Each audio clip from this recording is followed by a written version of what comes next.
Sacred Symbols is sponsored by Tommy John and their exceptional line of comfortable clothing for men and women. So shop Tommy John's colorful new spring designs at TommyJohn.com/sacred. That's TommyJohn.com/SACRED and get 20% off your first order. Again, save 20% off your first order right now at TommyJohn.com/sacred. That's TommyJohn.com/sacred for comfortable, reliable, high-quality clothing for both men and women. See site for details. Sacred Symbols, a PlayStation podcast, is brought to you by, well, you. If you want to learn how to support our show, go to patreon.com/laststandmedia. Greetings and salutations. Welcome back to Sacred Symbols, a PlayStation podcast. This is episode number 242. My name is Colin Moriarty. I'm joined once again by my son, Chris Reagan. Welcome back to the show, my friend. How are you today? I'm well, sore, because I'm working out a lot more now. The training's ramping up, but it's pretty good. Pretty good. Feeling pretty spry. You look great. I texted you the other day because I saw a picture of you come up. I don't know if it was on Twitter. I guess it must have been on Twitter. I don't use any other social media platform, so it must be Twitter. And I was like, Jesus Christ. You know? Yeah, it's going good. Yeah, I'll say so. You must be attracting the ladies, huh? No, because I'm inside or pushing cars up hills or doing obnoxious nonsense like that. I'm indoors or dying in a gym, and it's pretty much all I'm doing. It's like a Rocky training session. Yeah, actually, for real. We're gonna send you to the woods, prepare, punch fucking logs, run around the snow. It's gonna be great. It's good to see you again, my friend. Welcome back. Yeah, Chris. All right, I'm sorry. I was gonna introduce Chris again. Let's just introduce Chris again. Dustin Furman. Oh, hello. Executive producer. How are you today, my friend? I'm doing all right. Just trying to breathe in as much vinyl chloride as I can. I have the fortunate reality of living just an hour away from the chain derailment, so I'm just kind of sitting outside, trying to lick the rain off the sidewalk, stuff like that. Just trying to get as much in me as possible as I can. And let me tell you, I feel great. Yeah. East Palestine, Ohio, tragedy out there. I don't feel like it's being covered sufficiently, but I don't know for sure. It's not like I'm really watching the news, so maybe it is. I don't know what to believe, honestly, about it. Some people act like this is the worst thing that's ever happened ever, and then others is just like, yeah, it's no big deal. So yeah, it's a bummer because you're east, so the jet stream is bringing it all to you. So we're gonna keep a close eye. It's like how my dad, I'm sure most people know my dad was a New York City firefighter. So every 3 months, I think, he goes and gets a free checkup where they take a bunch of data from him, and they do this for all the firefighters that were there and that are still alive. And as they pass away from age or from illness, they are able to track things. And so we might have a similar experiment going with you in the coming years, where the EPA is going to come test your blood. Nice. See how much vinyl. That made it a little more real than I feel good about. But I was already joking about something that is unfortunately very real. Yeah, it's like it is what it is. You're in breathing distance of like a tiny little, like a cute little Chernobyl. Yeah, it's pretty crazy.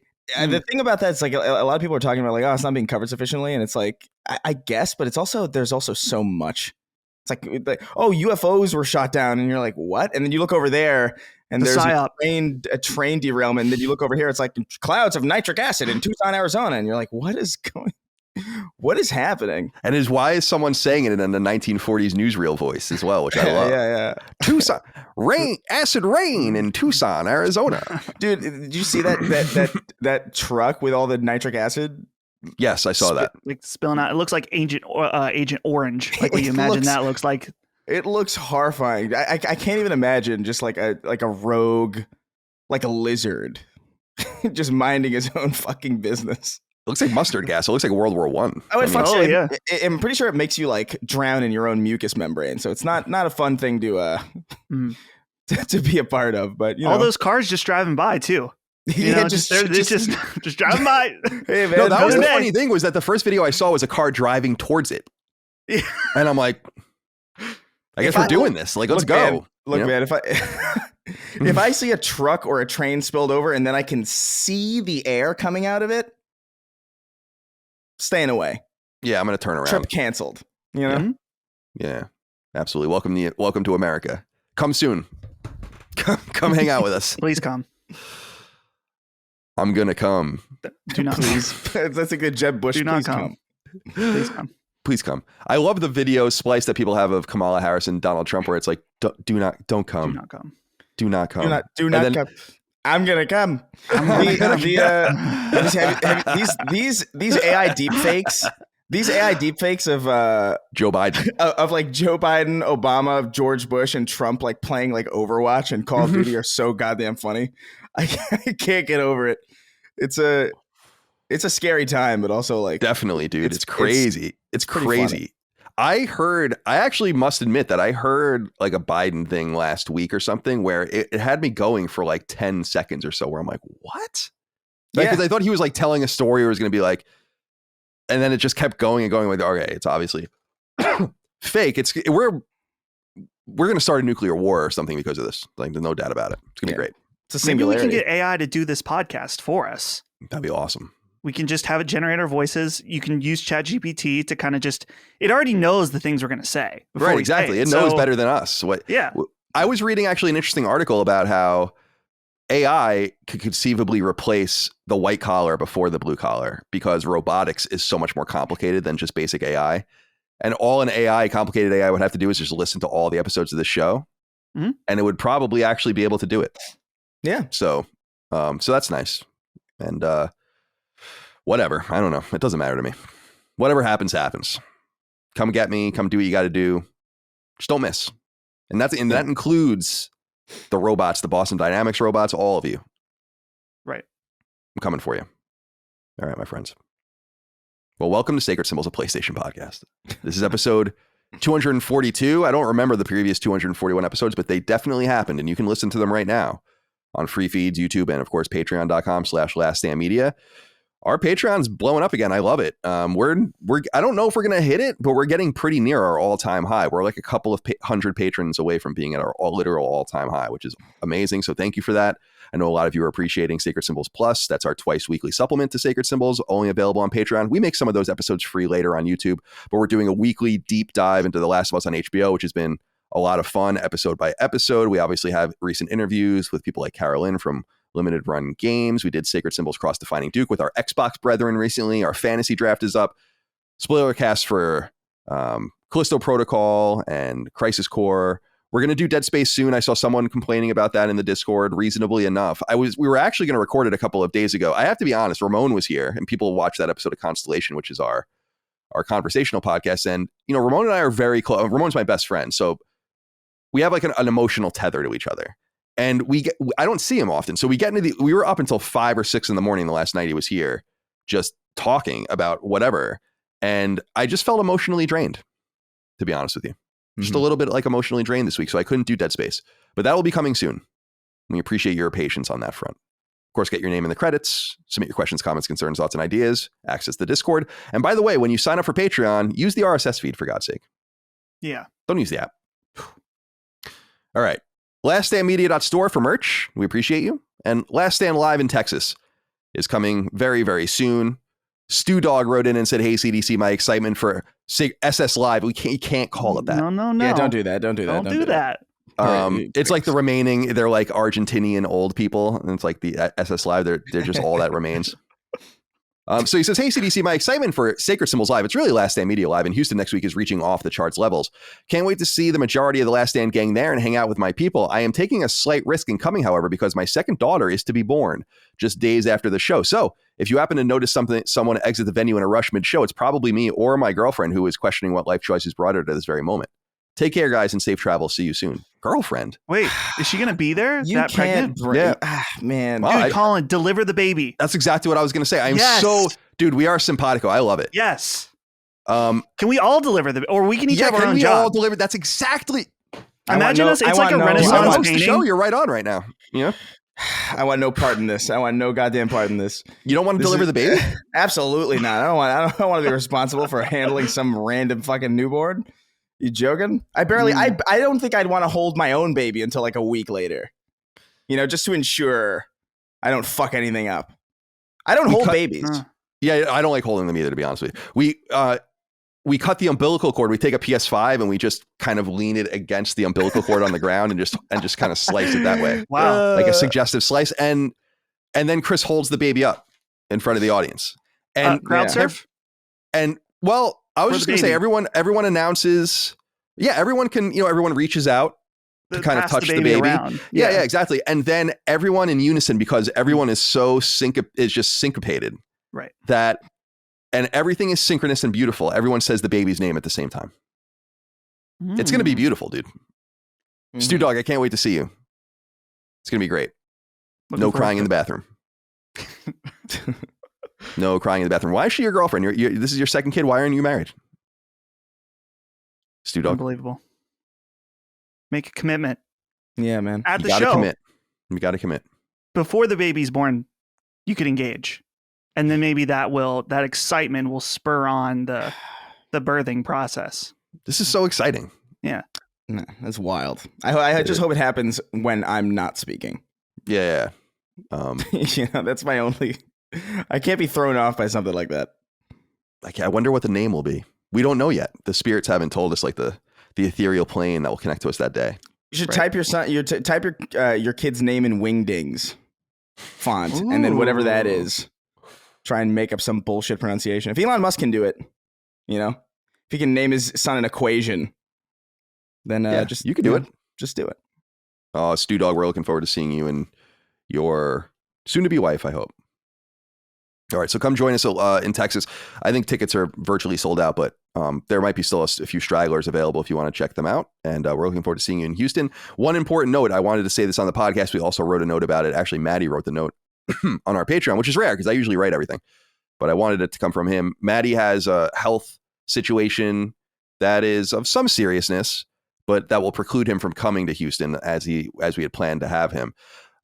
Basically, as you guys know, if you fly, you experience a lot of inner ear and nasal turmoil when you fly, and he's having severe inflammation of his eardrums right now.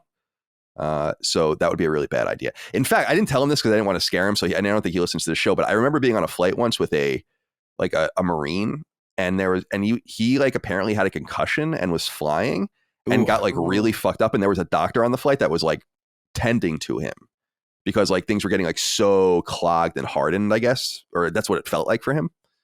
Damn. So it's just take care of yourselves out there.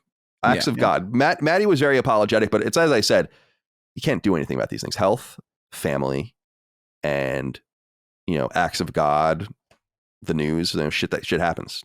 So we're gonna miss him, but he'll be there in spirit.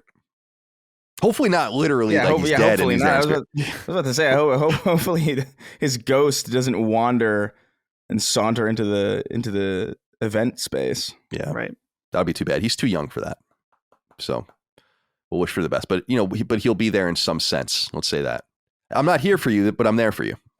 Yeah. In a little bit of Seinfeldese. All right. Let's get into some things to discuss before we get into the show at hand, my friends. Remember, write into us on Patreon. We put up our weekly threads for all the shows. People are like, where did the thread go? I delete the threads when they're done. I don't want you wasting your time writing into a thread that I will no longer need your missives in. So they go away and then they come back. So just keep an eye out. You can DM if you want, but those don't go on the show. So if you want to talk about something separately, you can do that. That's totally fine. Sure. Appreciate that. Pace wrote in.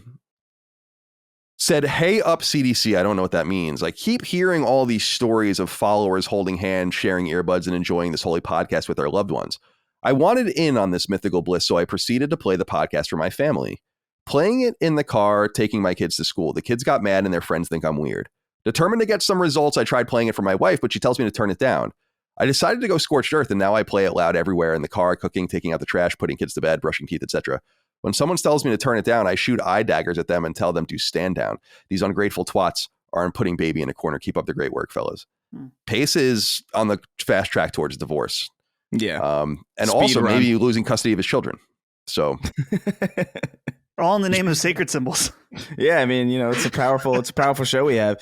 Were you watching it at fucking 5,000 times speed or whatever it is the goddamn degenerates in this audience are doing?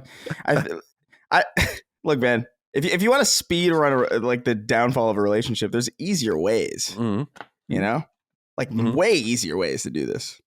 I've been in situations where no one wants to pull the Band-Aid. Yeah. This is an aggressive way of doing it, if that's what you're trying to do. It's really passive aggressive, actually. It's really well, you don't like this show? I'll play it louder, actually. Yeah. Forever. Take it easy out there, for God's sake. Take it easy. By the way, just as an aside, and Dustin, I'll let you in. I'm sorry. I know you have something to say. Oh, no, I don't. Oh, I thought I heard it. Did I not hear a noise come from you? I said some kind of affirming thing. I've already forgotten. Yeah, fair It was enough. 3 seconds ago. Fair enough. I forgot. On Constellation, we were your topic actually last week, Dustin, was falling in love, how we fell in love with people. Yes. I got this one message from someone, and I shared it with the group. Did you see the message, Chris, that I shared with everyone? Oh, I don't know. Was it in Discord? Yeah, it was in Discord, and it was like, it was a dude. I'm not going to obviously say his name, and I'm not entirely sure he's serious, but I kind of feel like he is, only because I feel like I've had a serious talk, like other serious dialogue with him in the past. Basically being like, your story about how you fell in love with Micah and like how things were just wrong and you didn't, et cetera, and so on. It woke something up in me, and he's like, I'm like leaving my wife and doing all these. Taking the PS5. Right, taking the PS5. Made sure to say that. He's taking the PS5. So who knows if it's true or not, but I just feel like, why would you write something like, it felt very earnest. I got to say, I get really earnest messages from people sometimes. This didn't seem any different than any of them. I'm like, oh my God. Way to go, Colin. You just ruined this man's life, probably. Well, I don't know, okay, man. here's the funny thing. I think I mentioned this in the Discord. Before we recorded, I told Holly, I said, if we have a really good conversation about positivity in relationships, I bet that someone will listen to this and realize they're in a bad relationship and break up. I told her that. And then sure enough, this message rolls through, which the very distinct, I loaded up the car with my PS5. That tells me we might have a troll in our hand. Yeah. But you're right, it was pretty earnest at the same time, but that little line there, a little questionable. Yeah, canary in the coal mine, as it were. Yeah. Well, I'm thinking about you, friend out there. I don't know if you're serious or not, but I will say, if a podcaster, especially of my caliber, is convincing you to leave a marriage over just telling a story, that thing's hanging on for dear life, as it is. I think we all know that. Sure. Yeah. Greg Dawson wrote in. It said, what are your middle names? Colin tells everyone he's Italian, but has more of an Irish name than most people living in Ireland. Anyways, just curious. I know not everyone has a middle name, though. Not sure if it's even a thing in the colonies. America to you. Yes, this is our country. It's funny because you're right. I have a very Irish name. So does Dagan. But I was just talking about this recently, by the way. Let's see how you guys think about this as well, as kind of a subgenre of what we're going to talk about here. Ramon obviously being Puerto Rican, but American. I think he's like 5th generation or something. He doesn't speak Spanish. And we were talking, I'm like, are you really Puerto Rican? Like, are you really? I'm like, because we were talking about, I'm Italian and I'm Irish. Yeah. My Irish side came here right before the Civil War. So in the 1850s, my Italian side came here in the 1930s. We've been here for a while. So when we were talking about it, I'm like, I kind of hate it because I think the rest of the world looks at it as like, only Americans do this. Right. Like, what are you? Oh, I'm Italian. But really, like, my grandparents were Italian, and on my mom's side. And that's why my name is very Irish. My dad is Irish. My mom is Italian. I didn't get my mom's last name. I got my dad's last name. Who named me? I have no fucking idea where they got the name Colin from. But anyway, do I have a middle name? No, I don't. Really? And really, it's something my parents tried to do, which I think my brother immediately broke. So it's not a thing that's happening anymore. Is me and my brother don't have middle names, and only the girls did. And then my brother and like all my other siblings have kids, so they all gave their kids middle names. So that's like not a thing anymore. But Dagan and I don't have middle names, and I don't even have a confirmation name. I think Dagan has a confirmation name. But I don't even have a confirmation name. So Colin Moriarty is my full name. No middle initials. No lie. Well, look at that. No lie. Yeah, it's actually annoying because there are some fields, when you're filling things on the internet, even like at the DMV, they're like, you didn't put your middle initial. I'm like, I don't fucking have one. So stop telling me I didn't put it there. I don't know what you want me to put there. I don't have a middle initial. That alone. Yeah. Ray is my middle name. Ray, that's right. Yeah. That inconvenience alone of just like filling out forms and knowing that could occur is enough of an impetus for me, were I ever to have a kid, to give him a middle name, even if I felt like he didn't need one. Yeah. You could go get one. Colin? Yeah, I mean, I guess you could just kind of just get one if you want one. A la carte. I'm good. I think my parents almost named me James. That would be awesome. First of all, my parents almost named me James. I mean, that was one of the considerations because my great grandfather on the Irish side was James, and my mom tells me that I remind her very much of him still to this day. But that could have been a middle name, but it just, and then maybe I would have been CJ or something like that, which would have been interesting. But nonetheless, it just never came to fruition. I don't even know what Dagan's confirmation name is, and I never got confirmed because I was a bad Catholic. Heathen. Mm-hmm. My middle name is my dad's name, which is Travis, which is fantastic because it gives me fantastic initials. DTF. Wow, that's fucking great. I never thought about that. Yeah, I am DTF. But here's the thing: I've made a lot of jokes, wonderful. Like I'm always DTF from the moment I wake up. When I'm asleep, I'm always DTF. But I realized something. A little bit of Dustin lore here is that I've mentioned before that my mom was 16 when she had me, and so I haven't always been Dustin Furman. I originally had my mom's maiden name, which I could say, but I'm not going to, just in case for any. I don't know. I don't want you to go find my grandparents or something.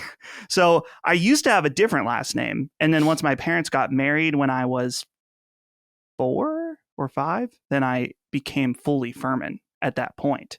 So I've not been DTF my whole life, but most of my life. That's so fucking weird. That's so weird to me that happens. Mm-hmm. That like I never even once thought of that possibility that like a kid would have a different last name. Yep, I've had 2 names. At least they didn't hyphenate your name. Oh yeah, I wouldn't have liked that because that would be the worst. Yeah. Can't do that.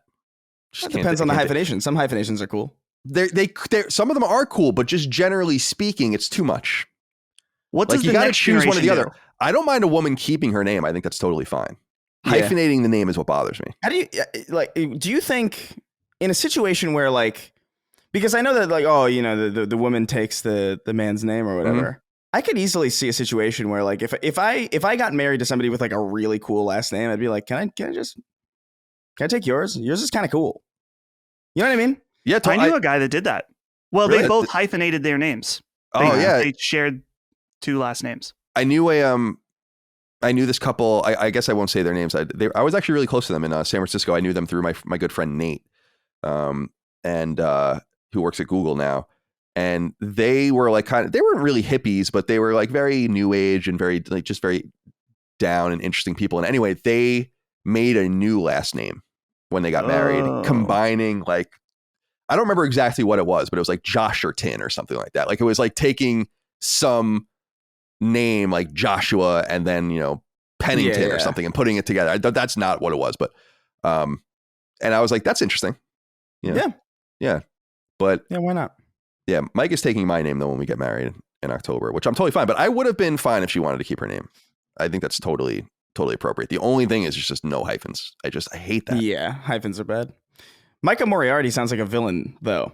You know what I mean? It sounds like a comic book character. See, it's got that dual in it to be like Peter Parker, Totally. Yeah. She's right. We talk about some interesting stuff with our names too, including something that people don't bring up pretty often, which is surprising to me, which is that her last name is Watson and mine is Moriarty. So both Sherlock Holmes. Shit, I've never thought that's that. Funny. That's wow, that's very good. That is fucking funny. And it surprises me only because so many people used to say this shit about my name. Like when Sherlock Holmes came back, remember like there was like the movies and it was like 2010. Right. It was like in the zeitgeist. Yeah, I was like, it was people would always bring it up. Yeah. But then it never came up with Watson, which is interesting. Anyway, who cares? Let's move on. Sacred Symbols is sponsored by Tommy John and their exceptional line of comfortable clothing for men and women, which you can learn more about right now at TommyJohn.com/sacred. It's funny because as I'm writing and recording this ad, I'm just coming back from a long walk with my fiance and my 2 Boston Terriers, Rush and Treble. And it's friggin' beautiful outside down here in central VA. It's not going to last. Winter is stubborn, as I well know, but it's clear that spring is right around the corner. You can simply feel the airiness. And so it's time to think about crawling out of our winter wardrobes and into something fresh and new. And Tommy John's loungewear, as well as their entire line of garments for both men and women, is a great place to get started. See, Tommy John is all about comfort, and I understand comfort at an expert's level, since I live my life in sweatpants and a t-shirt. So when Tommy John dares call one of their lines literal loungewear, well, you know they mean what they say. And even when it comes to, say, pajamas, underwear, or even bras, Tommy John's many comfort innovations make themselves known time and time again, like soft tri-blended fabric that stretches and gives. And they maintain an excellent reputation with customers that return time and time again, proven out by thousands of 5-star reviews online and tens of millions of items sold. As someone who lives a maximally comfortable life, Tommy John's promise of, well, comfortable clothes is a clarion call to me. It's really that simple. I suspect you feel the same. So shop Tommy John's colorful new spring designs at TommyJohn.com/sacred. That's TommyJohn.com/SACRED and get 20% off your first order. Again, save 20% off your first order right now at TommyJohn.com/sacred. That's TommyJohn.com/sacred for comfortable, reliable, high-quality clothing for both men and women. See site for details. Swamp Bat wrote in. Said, Dustin, I work at Chipotle and I hear you calling it chippers. It gives me an awful guttural reaction. I'm not trying to ruin your fun or issue a stand down. Just want to make sure you know I hate it. All jokes aside, keep being the best goddamn podcast there is. No, I can't get you a sponsorship. I'm a dishwasher. Swamp Bat, I hate it too. I got to be honest with you. I fucking hate it. Chippers. But I'm not. Who am I to say what you do and do not call it? Wait.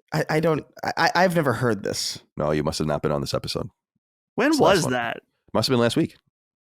Was it last? Were you around for the Chipotle episode? I mean, we talked about Chipotle. You called it chippers? I think it was at the end of the show. I mentioned that I was like, yeah, Holly and I sometimes call it chippers for fun. Just text me. She'll say, hey, you want to go to chippers? I mean, man. It's rough, dude. It's rough. I got two things to say. Yeah. Two things. First of all, chippers is actually not the strangest name that I have for something. I knew a guy in college that I picked up a name for McDonald's from him that I just heard him say once, and it made no sense, and he had to explain it. But he refers to McDonald's as Sneaky Ron's because of Ronald McDonald being a creepy, sneaking up on you. He's like, hey, you want to go to Sneaky Ron's? And I love that. I don't know. There's something about that that's hilarious to me. So next time you're going to McDonald's, think about Sneaky Ron's. Yeah, that guy's a paranoid schizophrenic, dude. That's fucking insane. He's Bill in fucking The Last of Us, that guy. Yeah, go on. So, Swamp Bat, here's the thing. I was at Chipotle earlier this week, actually with Ben. It was me, Ben, and Holly on Valentine's Day. And nice.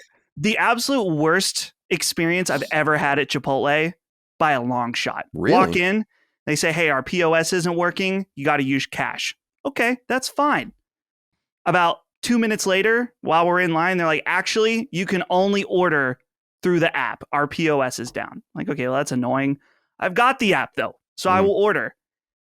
I shit you not, it took like 30 minutes after that where we were waiting after to do it. And I talked to them after it was about 10 or 15 minutes past when it said it was going to be ready. Like, oh, we're making it now. I swear. The girl that was making these orders, I've never seen someone work so slowly in my entire life. It felt intentional, felt targeted.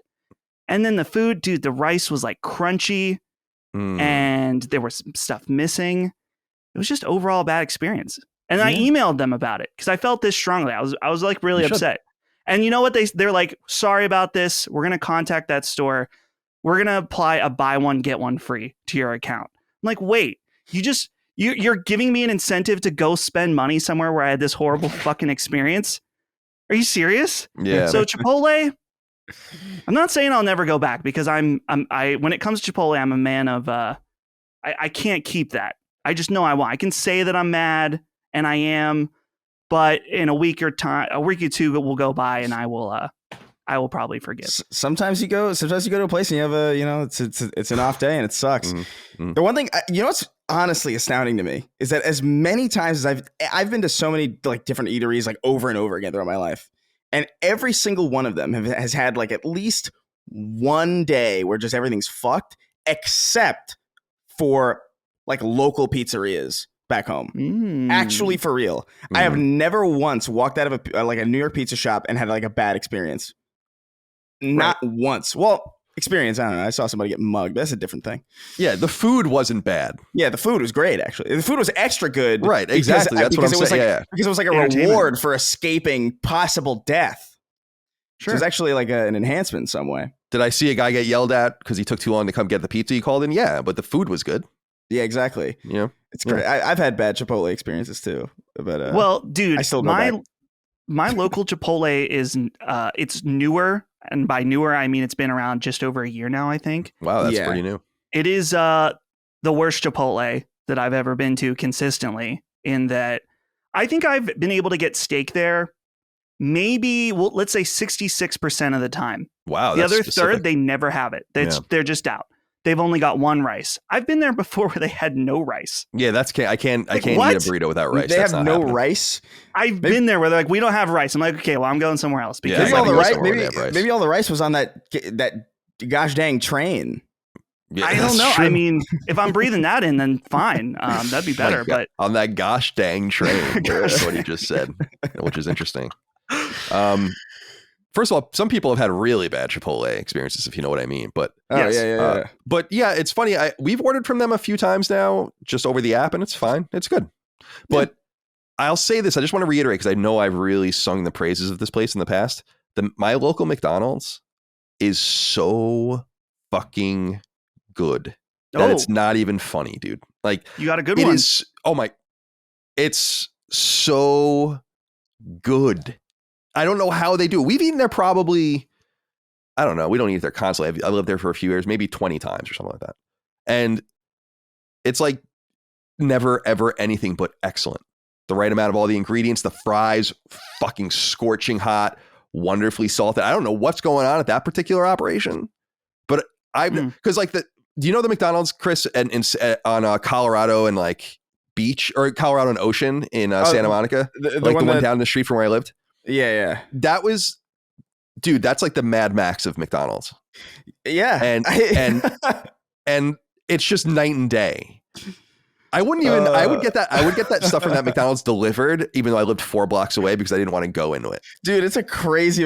I remember I was sitting there, like, because when we did the podcast in person, like, we would finish pretty quickly. Like, that was back when like the show was like maybe like an hour and a half, 2 hours max. Those are heady days. And so I would drive, I would like Uber all the way to Santa Monica, and that was like 30-minute thing. But like by the time we were done in like the afternoon, sometimes it would take me like 2.5 hours to get home. And I was like, you know what?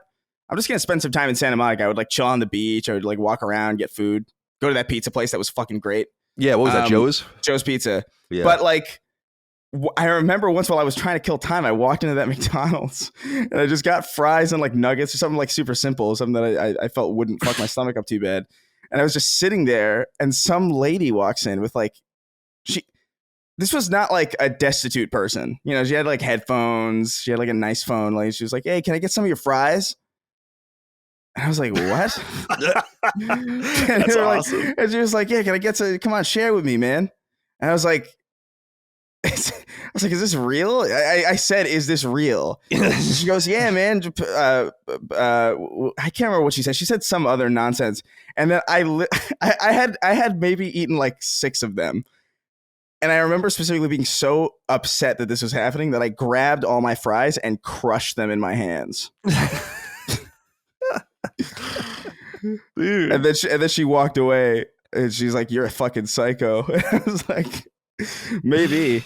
That's I learned. Anything dude, goes in that McDonald's. Well, dude, it's just such a fun. I think about that a lot, because I just when you're faced with potential insanity, you just kind of have to outdo it. You know, you kind of have to like out crazy the person so that they know, just like, all right, we'll move on to the next person. I did that in a Shake Shack at Grand Central Station too, where I was like eating my chicken, and some guy was like, can I have your food? I just sort of sat, I froze, and I just started intentionally drooling all over myself. And then he walked away. This is I'm not joking at all. Wow. When I say this, it works. You're sharp. If you just become way scary to the people who are like bothering you, they won't bother you.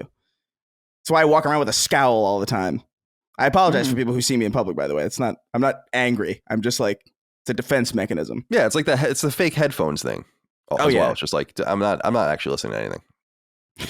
Just don't want to talk. What? Yeah. Can't hear you. What? Shout out Sneaky Rons. I don't want to talk about that anymore. I don't want to talk about that name anymore. People are going to love it. I'm glad I've introduced the world to Sneaky Rons. Guys, let's hear from Brent Lindquist before we move on. He says, hey, fellas, in the spirit of sharing that represents the heart of the first 45 minutes of Sacred Symbols, I wanted to confess something deeply disturbing and 100% true about myself. Ever since I started using my parents' home computer software, around 1996 or 1997, I have used the caps lock to capitalize letters instead of the shift key. Each capitalized word I type involves a quick double tap of the caps lock key with a letter thrown between. It's how I taught myself to type before I took my first keyboarding class in the 4th grade, and I haven't been able to shake it, not even after my many classmates, teachers, journalism professors, and fellow news reporters called me out for the eldritch practice. Please don't ban me, and as always, thanks for the show. This seems real. How have you not been bullied enough for this? Yeah. You know what I mean?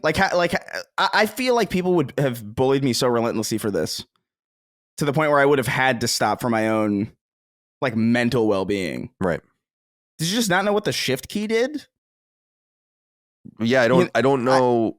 You've made it so much harder for yourself. You know what it reminds me of a little bit is like the old what is it called? T9 or whatever, the old phones we had, where you had like, oh yeah. And you just eventually became really, I mean, I did anyway. You guys probably did too. I became mega proficient at it.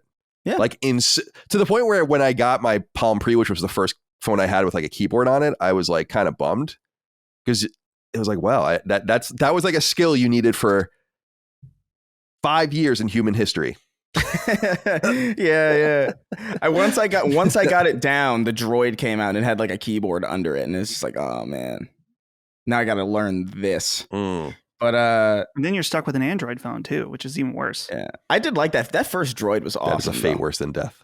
Yeah. That first Droid. I had that same phone. Yeah, I loved it. Just the sliding up the keyboard just felt awesome. But Brent Lindquist, I don't know, man. You should if you weren't a fan of the show, I would tell you to shift into the afterlife. But I feel like we owe you something for supporting us. So you know what? I'm just gonna tell you to get some help. Yeah, sure. Get some. That's interesting. I believe it. I've seen people do some weird shit with computers, like, and I don't mean any freaky shit. I just mean weird keyboard habits, the way people type. People that are like I worked in a tech company, so there was a lot of like high functioning autistic people there, let's say. Yeah, it's fair. I'm harping on a little bit because I write kind of insane. Like I peck my keyboard a lot. Oh, really? Yeah, I'm just like a chicken's head. I'm sorry. Go ahead, Chris. No. It's just like I don't have anything else to say. I just wanted to pull back a little bit. I feel like I was a little mean to Brent for telling him you don't want him to shift into the afterlife. I think that's it's funny, but I don't know if it's the appropriate. I don't know if it's equivalent to what happened. No, the punishment doesn't fit the crime. Yeah, he didn't. Like he's not like a go fuck yourself. He's Brent. not a domestic terrorist or something like that. You don't have to. So it's interesting. I must say, I always talk about, and I don't know if you guys know this about me or observed it. Probably not. I don't know why you would, but people that are around me a lot do. Is that I am an insanely fast typer. And I'm not good at computers, like in quotes, not good at computers. I don't know anything about computers, but I have just written so much on computers since 1993 or whenever we got a computer. I am bizarrely fast at typing and accurate. So I don't know. So I think if you saw me, you would think that I actually knew what the fuck was going on, but I don't. And the most recent person that said that to me was actually Ramon, who's being here. He's like, man, I forgot how fucking fast you type. I was like, I guess so. I have somewhere to be. It's like when I'm walking on the street and I'm the fastest one on the street. It's because I'm not there fucking lollygagging. I got a place to go. Yeah. You know what I mean? I think I might have noticed it once. Like when we did the show in person, I would get there like a little bit early and you'd still be writing, and I would hear you and it was just this it sounded like a muffled machine gun. Like really scary fast. And I'm just like, oh, Jesus Christ. I don't know how the hell you Isn't do that interesting how if you just moved one of those letters, I wouldn't be able to do it anymore? The whole thing falls apart. Change the J and the U and suddenly it's all fucked up. Yeah. It's interesting. Like I know there's a history of the QWERTY keyboard and the Dvorak keyboard. And I even had a computer I didn't use it, but I remember a classroom in high school had it with a fucking linear keyboard, like A, B, C, D, E, F, G, H, I, J, K. That's disgusting. But even Dvorak keyboards, I think, are really weird. It's just like, wow, it's a whole different world of keyboard layout that people really use. That's not like just something. It's like people really use this. It's unbelievable because we live in a QWERTY world. I think Dvorak's more of a thing in like Eastern Europe. Eastern Europe. I don't know why I called it that. Europe. And Eastern Europe. All right, let's talk about video games. I think that's what we do on this show. Yeah. Thank you for writing in. And Brent, be well. Like, really, be well. Like, for real, for real. Don't be too well. Like, be fine. Be fine. Okay. I wanted to ask you guys about this. This isn't huge news, but our friends at Video Games Chronicle wrote about it. And it's something that popped up, and I don't even think Sony has written about it or acknowledged it anywhere, but a God of War Ragnarok trial is now available on PlayStation Plus Premium. So we're going to talk about PS Plus later because there's a bunch of new offerings, really superb ones, actually. And so I'm really excited to get to that portion of the show later.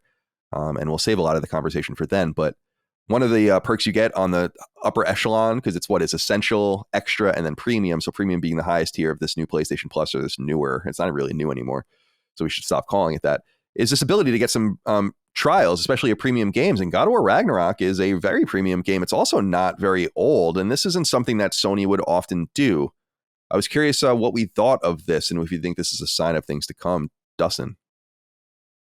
Yeah, well, it's funny about this game having a trial because it feels like one of the games that least need, like, not that it doesn't need it. It's nice that people have the option, but I feel like you're kind of in or out, like, if you want to play this game. But it's always nice that they have it and that they have that option, just because it seems weird that, remember how there was the thing for developers where they were being told they needed to have trials in their games. Yeah, they've been told a lot of things that they haven't done. Yeah. And now, so it's like, oh, it shouldn't be news that these games have trials. But they are.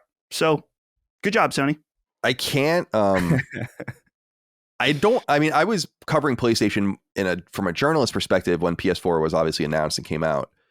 And I could have sworn that at some point they said that like all PS4 games would have demos or something like that. There was a lot of like promises. Remember, Sony, this is another thing that no one talks about, that on Vita, certain games were cheaper if you bought them digitally. That's the thing where like no one acknowledges that ever happened, but it did. And so a lot of these like little mini experiments out there. I agree with you, Dustin, that God of War Ragnarok is a risk-free endeavor for them. But I think it's a good idea. It's just, why not? Why not? This should have been from the very beginning. You should have had this out. And it's, as we've been saying, I feel like this has to be something that becomes ubiquitous. And if you want to really give, I don't know, it might draw a negative, like if you game it out, Chris, it might draw a negative connotation or a negative comparison to Game Pass. But if you wanted to compete with Game Pass in some way and make PlayStation Plus Premium worth it in some different way, you could say like every first and second party game will have a 5-hour demo or something. But then people will be like, well, why isn't it just on there? So I don't know if you want to draw that comparison to Game Pass, but what do you think about all this? Maybe, I mean, I think it's cool that it's there. I do think that's a good way for them to kind of compete while also kind of staying true to their very, very specific strategy. It would be a good incentive for people to sign up. It would also just be it's positive press because like not a lot of games get free trials anyway. I guess there could be some number of people, some percentage of the population that kind of looks at it as, well, you're just kind of paywalling demos, and that's fair, but it doesn't seem like that criticism really holds any water because people seem to either not really acknowledge the trial system or just think it's fine anyway. Like it doesn't seem to have any of that negative connotation, even if that's essentially what it is.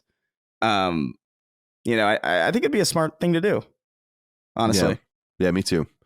But I wonder if like they always game things out and try to figure out the unintended consequences, and it might bring more attention to the differences between the two services. But I think it's a pretty big deal. If you haven't played God of War Ragnarok, you obviously should. But this gives you another reason to, if you haven't given it a go yet. All right. I saw this tweet I wanted to just talk about from Christopher Dring, who is the editor-in-chief of GamesIndustry.biz, which is a site we cite pretty often on this podcast, and I think is a great industry site if you're interested in kind of the machinations. They talk to a lot of like the studio has been announced. These guys have left this studio. Here's a deep dive on the money behind this game and all this kind of stuff. So people go check it out if they want. But he tweeted out across European markets in January, PS5 sales are up 202% compared with the year before. PS5 was the number one console last month. Switch falls to number 2. Sales down 11% compared with January 22 2022, and Xbox Series S and X are number 3, sales down 32%. Now, he notes parenthetically that there were big shortages. Obviously, this is true of PS5, Xbox Series S or X, and especially Series S have been widely available for a much longer period of time. However, I thought this was pretty staggering. So just to reiterate those numbers, PS5 sales are up in January year over year, 202% in Europe. Switch sales are down 11% year over year in Europe. Xbox Series S and X sales are down 32% year over year in Europe. It seems to me that they're just, and there's more anecdotal evidence out there, but it just seems to me that PlayStation is really finding its footing with PS5. Dustin, I don't know if you've seen any of this data kind of just streaming in. It's really scattered. And in fact, we're going to talk about the NPD numbers later and how they're actually scaling back what they're going to be telling us, which sucks because data is already in such short supply. But nonetheless, what did you make of this and similar kind of machinations lately kind of coming to the fore that PlayStation 5 is doing very, very well? Yeah, well, I think that it just goes to show that the shortage is, I mean, it seems like it's virtually over at this point. When I go into Target or Walmart, if I have the unfortunate reality of being in a Walmart, I see PlayStation 5s. I see them like Walmart. I want to like it. I can't, dude. It depends on the Walmart. Yeah, we'll talk about it later. Yeah, we'll talk about that some other time. But I see them everywhere. You can get them on PlayStation Direct, and I know people that are buying them. My friend Jason just got a PS5, and it's been fun kind of showing him like he got PlayStation Jason. Plus extra. I was debating whether or not I should scream Jason. Yeah, sorry. He's gonna love this. His friend, you've done this show a long time. Sorry, go ahead.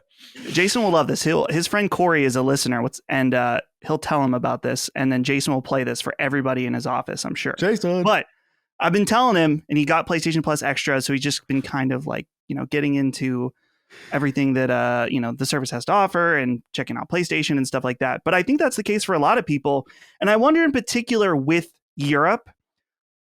I think that now we can see in hindsight that Sony's decision to ink some kind of marketing deal with Hogwarts Legacy, probably a very wise one. And I know that this is for January, but I would assume that this game is going to be a system seller for a lot of people, particularly in Europe. Obviously it's coming to PS4, but it's not for a while. And I think I'm playing it and wondering how that's going to work. Dude, it's coming out on Switch. I know. Too. I saw that. It's like I don't quite understand how it's going to work because we'll talk about it later. But one of the cool parts about it is that it actually is kind of one interconnected world, and so, and even the PS5 I think is chugging along with that.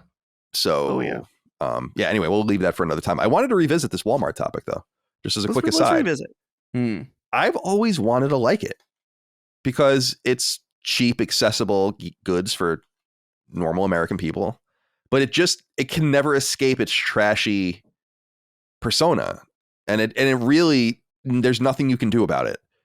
I watch fight videos and public freakout videos all the time on the internet. So many of them take place in Walmart.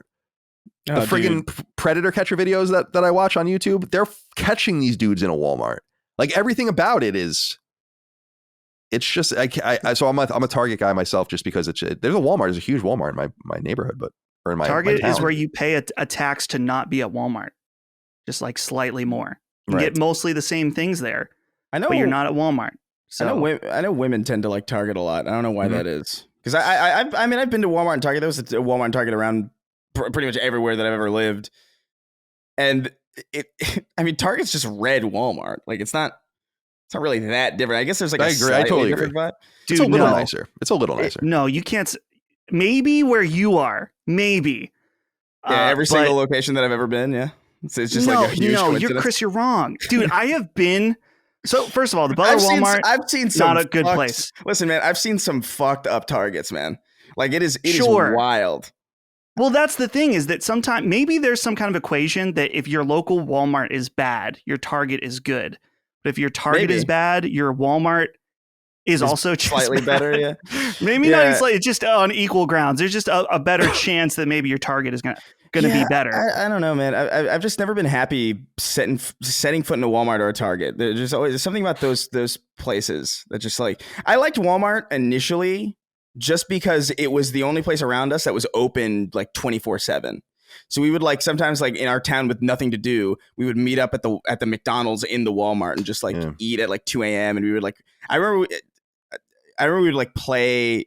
This is so long ago. This is like 2010 or something, or 2011.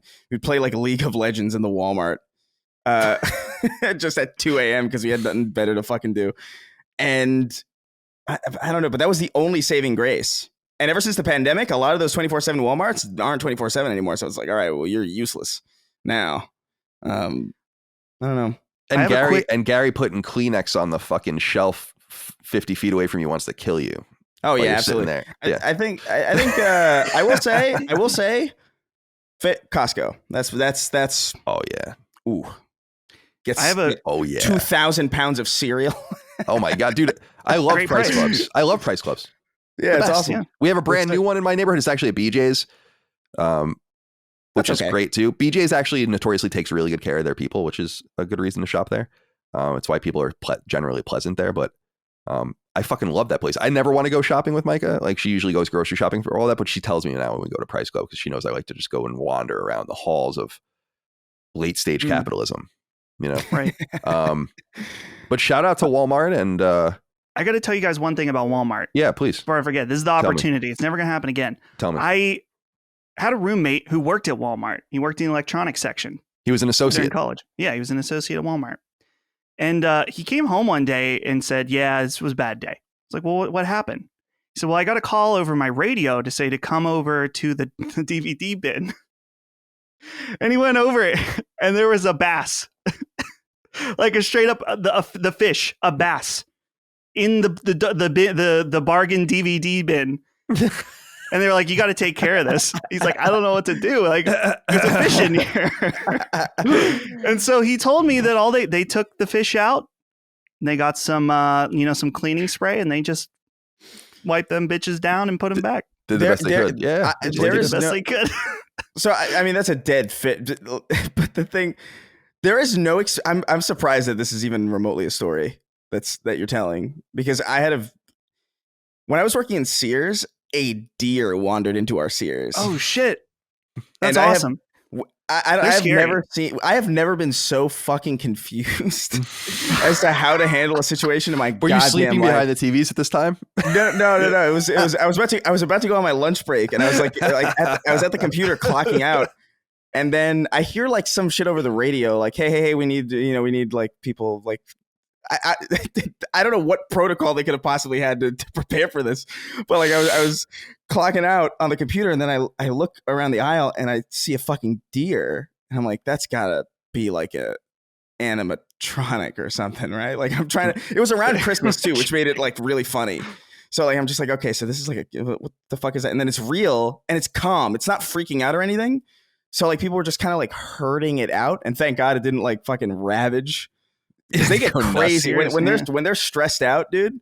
I remember feeling so weird because the music cut out, like the music stopped, and they were just like, "We need people in tools right away." Yeah, right. And I was like, "I gotta go on my break. I'm leaving." I just went to the deli and ate my bacon, egg, and cheese. But that's good shit. God. I love that. Yeah, I've had a couple of weird interactions with deers on Long Island where there are so many deer. My God, we invite people from upstate to come and shoot them once a year. It's a true story. Yeah, it's real. So come fuck the deer up if you want on Long Island. We love it. We love when you do that. By the way, I'm just looking at apropos of nothing. I'm looking at Twitter. Train carrying hazardous materials derails outside Detroit. Oh, again? Yeah. It's getting weird, man. Oh, yeah. I see that. Hashtag train derailment. It's too bad nice. Northrop Grumman couldn't shoot a missile at it or something. Then we probably do something about it. But unfortunately, there's nothing that we can do with that. No oil on that train.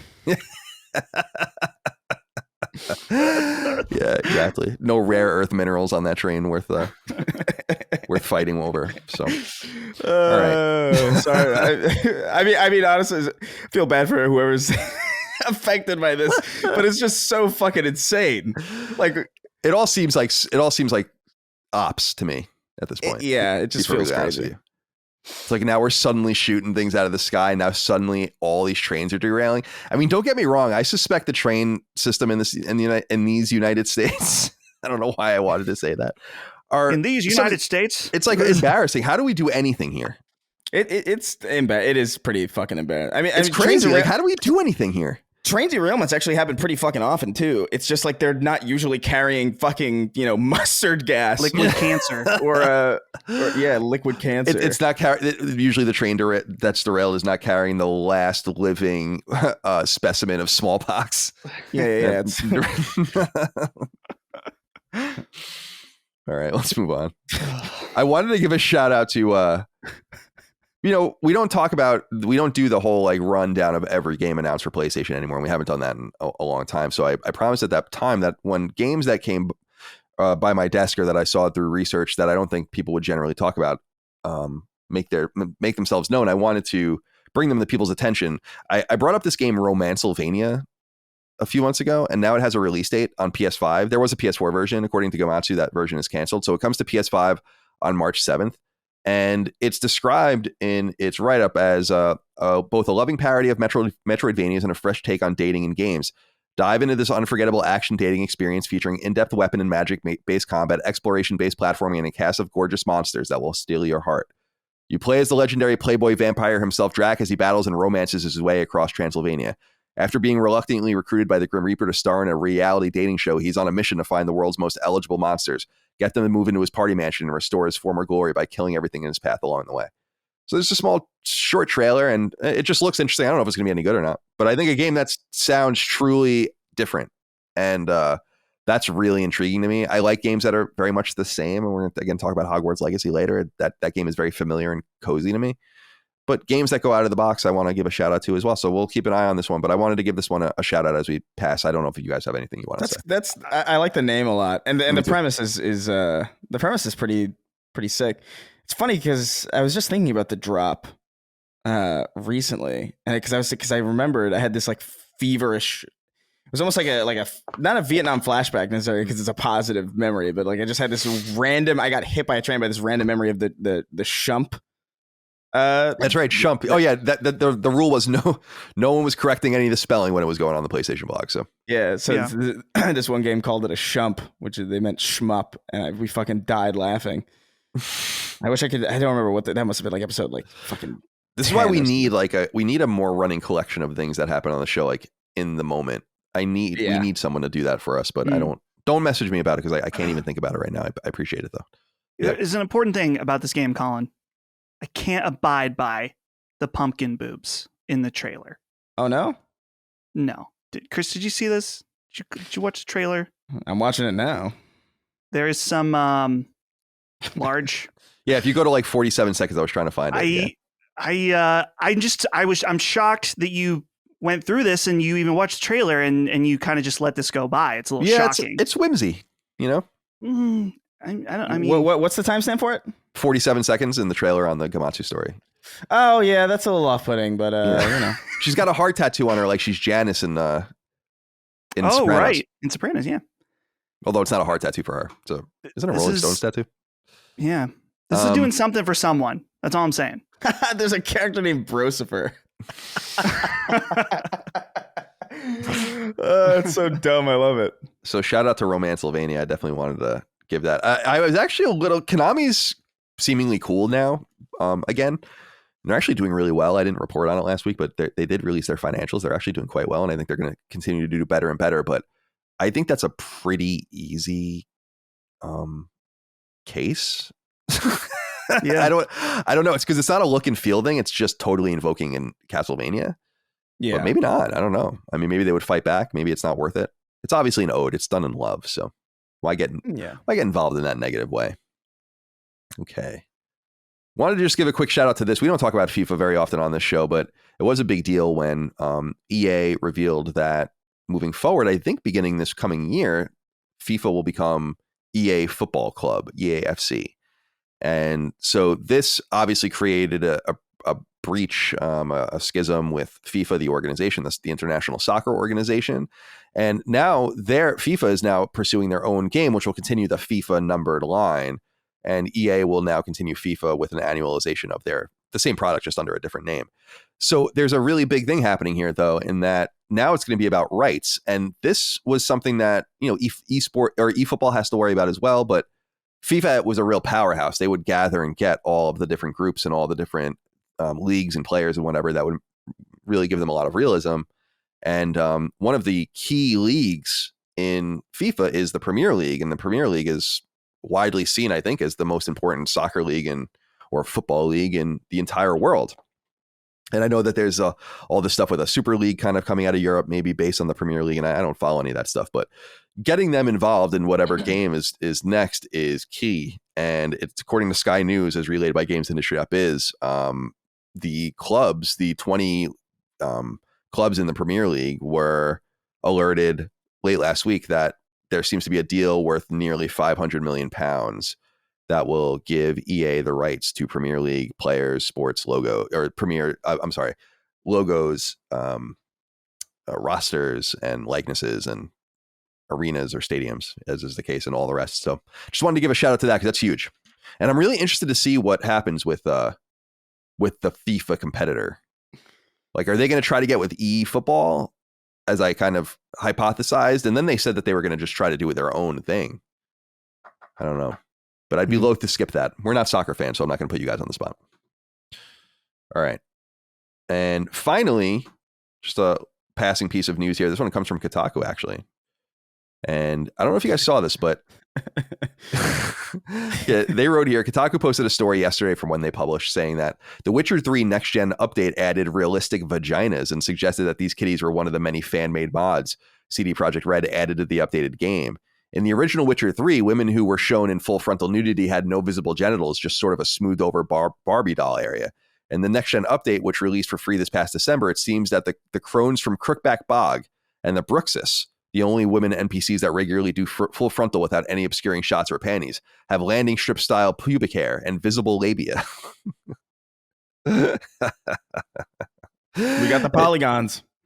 And so, quote, so CD Projekt talked to Kotaku and they said, quote, the next gen version of The Witcher 3 Wild Hunt features several community source mods not created by CD Projekt Red on top of numerous enhancements created and implemented by the studio internally.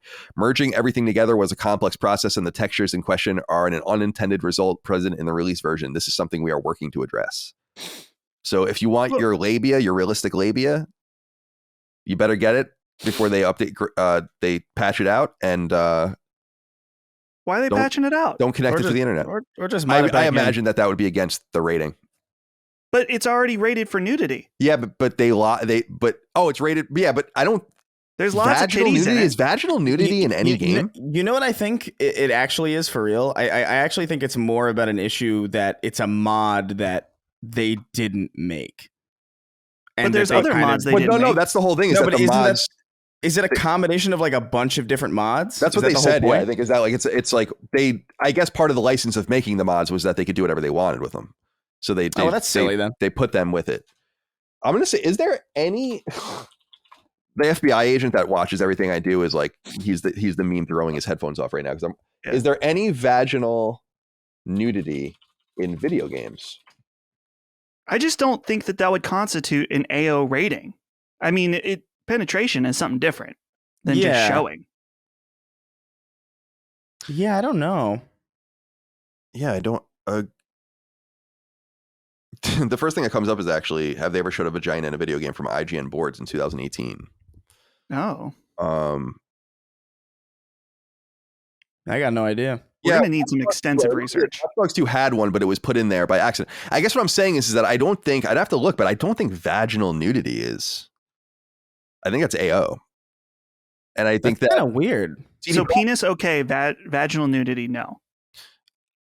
I don't know. I can't think of any example of a vagina in a video game. And in searching about it, you'd think it would just come up, you know? Yeah. Yeah. But it's not. It's not coming up. So I can't think of any dicks in video games either, to be honest with you. Wait, don't they show vaginas in Cyberpunk? I think you can be fully naked. Yeah. Oh yeah, maybe in that. Okay. Well, yeah. Here, I'm just gonna add this context because I think this might be really important context because a lot of people wouldn't know this, and I only know this because of co-owning Lilimo. is that when you submit a product to the ESRB, and you have to submit your games to the ESRB, and you have to pay for them to, it's thousands of dollars. You have to pay for them to register your game. Otherwise, you're not allowed to, let me back up. The ESRB is a very much like a Motion Pictures of America kind of association thing, in that they came about in the early 90s to keep the government out. And the government basically said, if you rate your games and have some sort of like R rating style system like the movies do, we won't get involved and fuck your shit up. And that's exactly what they did. So there is basically a council that represents all of the entities, major players in video games, and they all agree upon the ESRB. So if you release on PlayStation, you have to have an ESRB rating, like period. And that's the case with all sorts of places. It's not really a racket. It's actually pretty important. And in fact, you even have to send copies to the ESRB of your physical games for their master library. So I'll talk about it soon. We've published a game, and I had to send 3 of those copies to the ESRB, sealed and untouched. So there's all these interesting rules. But one of the things that you do, and I don't know if people understand this, is that you don't give them a build of the game and say, like, have at it.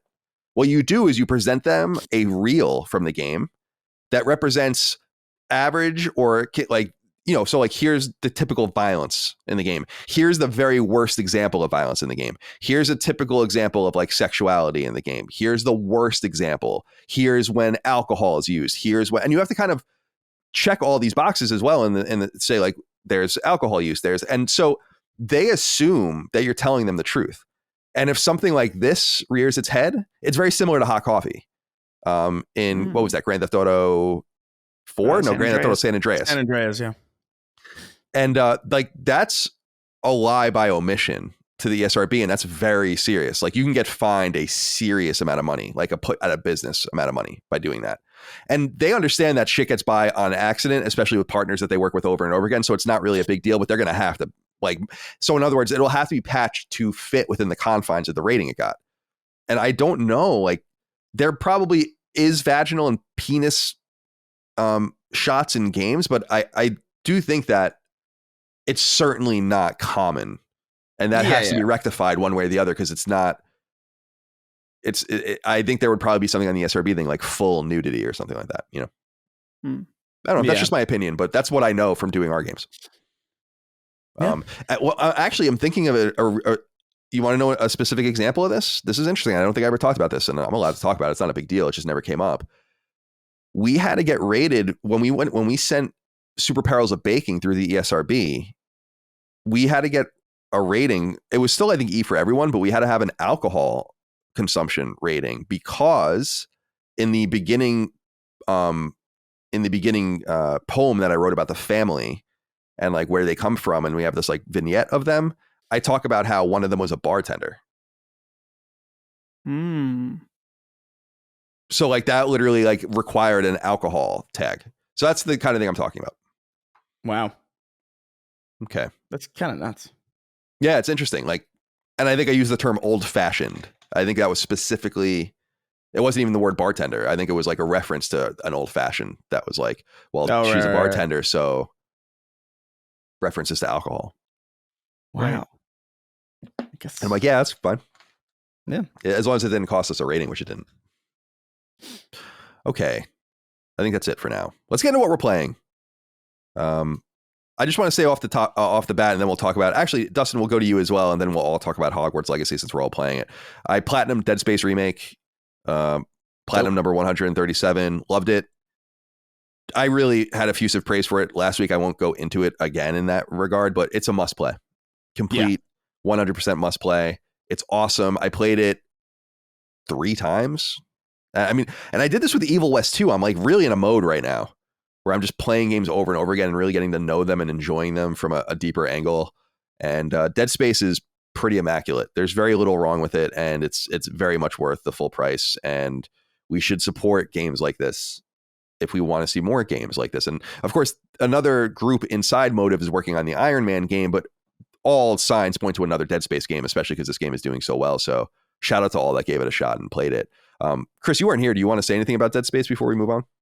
No, I mean, I feel very similarly. I feel it's just one of the most pleasantly positive experiences that I've had playing a video game in quite a while. It's really, there's no fat on it. It feels really wonderfully paced. It plays really well. Everything that was even a slight knock against the game when it was originally out in 2008 has now been kind of like retrofitted into being what I consider kind of like highlights.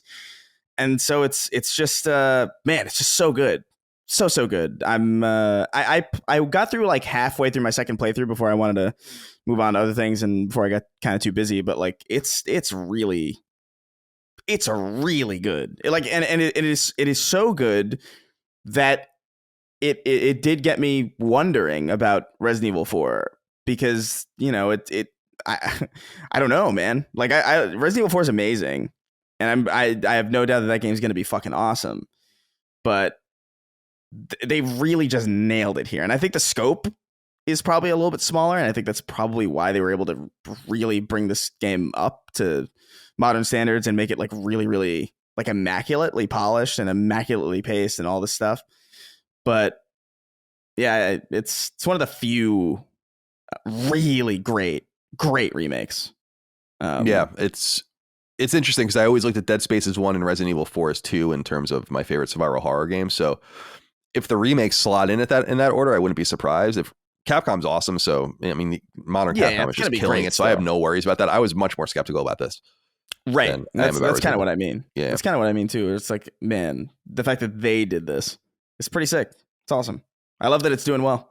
And people me too. Are loving it. And we'll talk more about that in a little while when we talk about cumulative sales in North America, or the United States, I should say more specifically, for January. Dustin, let's go to you because it says here you're playing Game Boy and Game Boy Advance games. These were obviously just added to Switch Online, right? Via the Nintendo Direct last week, which I think we talked about a little bit. But what are you playing? I mean, those are near and dear handhelds to me. In fact, Dagan and I go deep about Game Boy on upcoming episode of Knockback as we talk about some technologies from our youth and how much handheld gaming like changed my life. So I'm wondering what your experience is with these. Yeah, I think this is fantastic. I absolutely love, particularly the Game Boy Advance was at a really nice time in my life when I want to say that was Game Boy Advance was what year, Colin? Game Boy Advance was 2001. 2001. Okay, so I was, I was playing that between like first and fourth grade ish around then. So really nice time in my childhood. And so yeah, they just added both Game Boy and Game Boy Advance. If you want Game Boy Advance, though, you need to be part of the like extra or premium version of the Nintendo Switch Online. I've been holding out on that for a while just because I think the value is there, but it wasn't quite there yet for me. But with this edition now, you have N64 games and there's Genesis on there, and now Game Boy Advance. So I've been checking some of these out, and Nintendo, I think, has done a really, really nice job with this. In particular, I'm shocked that there's a filter for Game Boy Advance that gives it kind of that look of individual, I guess, saying pixels? Individual pixels. Yeah, it's pixels, like but you can see them. Right. They're like kind of outlined and it looks really good. Usually I don't go for those kind of like filters that try to make it look more authentic or like a CRT filter or something like that. But this one in particular looks awesome. And so I've been playing Super Mario Bros. Wait, I guess it's Super Mario Advance 4. Super Mario Brothers 3. Yeah. Right. It's so sad that I know that. Yeah. Yeah. So yeah. Because Super Mario Advance was Super Mario Brothers 2. Right. I actually brought up, there was Super Mario Advance, which is 2, and then they did World. Right. And then Yoshi's Island, and then they went back. Dude, the Game Boy Advance was a wonderful port machine. I mean, it's still the best place to play Final Fantasy IV, Final Fantasy VI. I think the Breath of Fire games are on there. Like, there's a bunch of shit. That it's just like a really wonderful culmination of the 8-bit and 16-bit era. I love that fucking machine. Arctic White, day one. No doubt about it. Yeah. Dude, there's a lot of good stuff on here. WarioWare was a game that I loved growing up. That's on there. I've been checking out that. Is Super Dodgeball on there? No. That was a Game great Boy launch Advance, game. I want to say it's only 6 games right now, but man, the ones on there are really good. GBA had such a short life. That's really one of the things I lament about it. They were releasing GBA games in like 2006 and 2007, but DS came out in 2004. And so they really truncated DS. Remember at one point they wanted the GameCube, the GBA, and the DS to be like their 3 pillars. They were trying to get these things going at the same time. I don't really know what the intention was behind that, and I loved the DS. I thought the DS was phenomenal, but the GBA Now, of course, the saving grace of the DS was you could just put your GBA games in it, so it really ended up not being that big of a deal either. But yeah, Right. shout out to Game Boy Advance and the original Game Boy. Awesome. Yeah. I mean, they've got the 6 they have on there. I know that Mario Kart's one of them. The Mario and Luigi, the first one, that like RPG series that was kind of a successor of Super Mario RPG, is on there. That's really cool. And shout out to this really weird game I'd never heard of. Let me see if I can say it right. It's Kurin, which is a Japanese only game. I believe this is the first time being released in the US, where I'll try to describe it. You play as a rotating stick and you need to navigate through these courses. And if the end of the stick touches the wall, that hurts your health. And so you have 3 chances. This game is so addicting and so incredibly hard. I love it. I'm addicted to this game. So check it out, Kurin. And yeah, it's just been awesome. They're adding Golden Sun down the line, which Golden Sun's awesome, dude. I've never played it. And so this is my time. I'm so excited. So Nintendo doing a good job with this. Hopefully they will continue to support and add a lot more games because we love the Game Boy Advance. Yeah, Golden Sun was like one of the first role-playing games released on it. And it came out when I was a senior in high school, and it was awesome.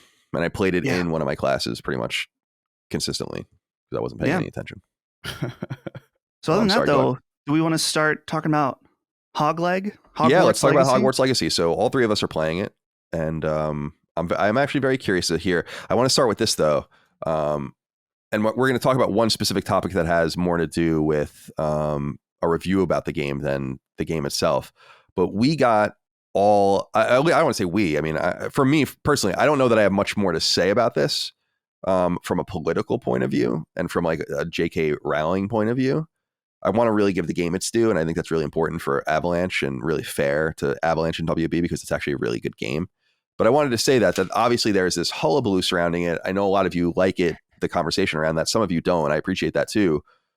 That's too bad because it's just, as I say over and over again, we don't make the news and we're going to speak out about these things as they come up. And if we were instigating all conversation and subject matter in the industry, it wouldn't be about any of this. So that's nothing to do with us. So it's kind of like shooting the messenger in some way. But I wanted to acknowledge that I am working on a Sacred Symbols Plus episode that will go into exclusively the politics of Hogwarts Legacy and the politics surrounding all the issues with it. I've already recorded half of it with a friend of the show, Noam Bloom, who's a political commentator, more on the right, center right, I would say.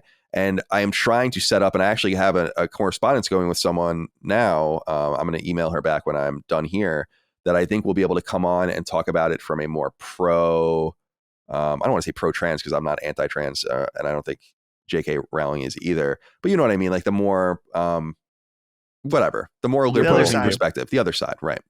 And I think it's really important to have both of those things, and I don't want to release either of them until I have both of them. At that point, I'm just going to stitch them together into a Sacred Symbols Plus episode in the coming weeks.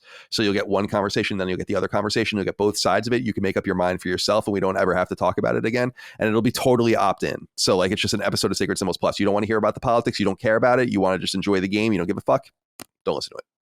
And so we'll be able to excise that from the show. I say all of that because I want everyone to know that, but I say all of that also because Chris wasn't here last week. And so I just want to give you the floor, Chris, if you have anything you want to say before we get into the game itself. Like about the actual... like just anything surrounding the furor about it, because you weren't here to sound off. I don't know if I'm cutting you off by not giving you a moment to do that, or if you want to just talk about the game. Nah, I'd rather just talk about the game. I've said all I need to say about that. All right, great. Okay, cool. But and we'll get into one of the specific issues later, but it has more to do with criticism than anything to do with all the surrounding hullabaloo. So in other words, I want everyone to know I hear you out there, and I think this is the best way forward. I think we're doing very well recently, in part because of our outspoken coverage of the game, though. Not because we like it or dislike it, but because we sound different, at least, than some of what the other people around here are saying. So I appreciate that, and thank you for that. All right, so let's talk about the game. Chris, let's begin with you. We haven't heard from you actually in a while. So what do you think of Hogwarts Legacy so far? Tell us about your adventure. Tell us about your adventure. Yeah, it's kind of all over the place for me. Like I think it's very, very good. I think. What's your name? A character's name? Oh, Dominic Rice and Bean. Yeah, nice. Yeah. I wanted to, because I will say there's a lot of really funny like J.K. Rowling names that just feel like Kingsley Shacklebolt is wild. Like that is a wild name. That is really in those books.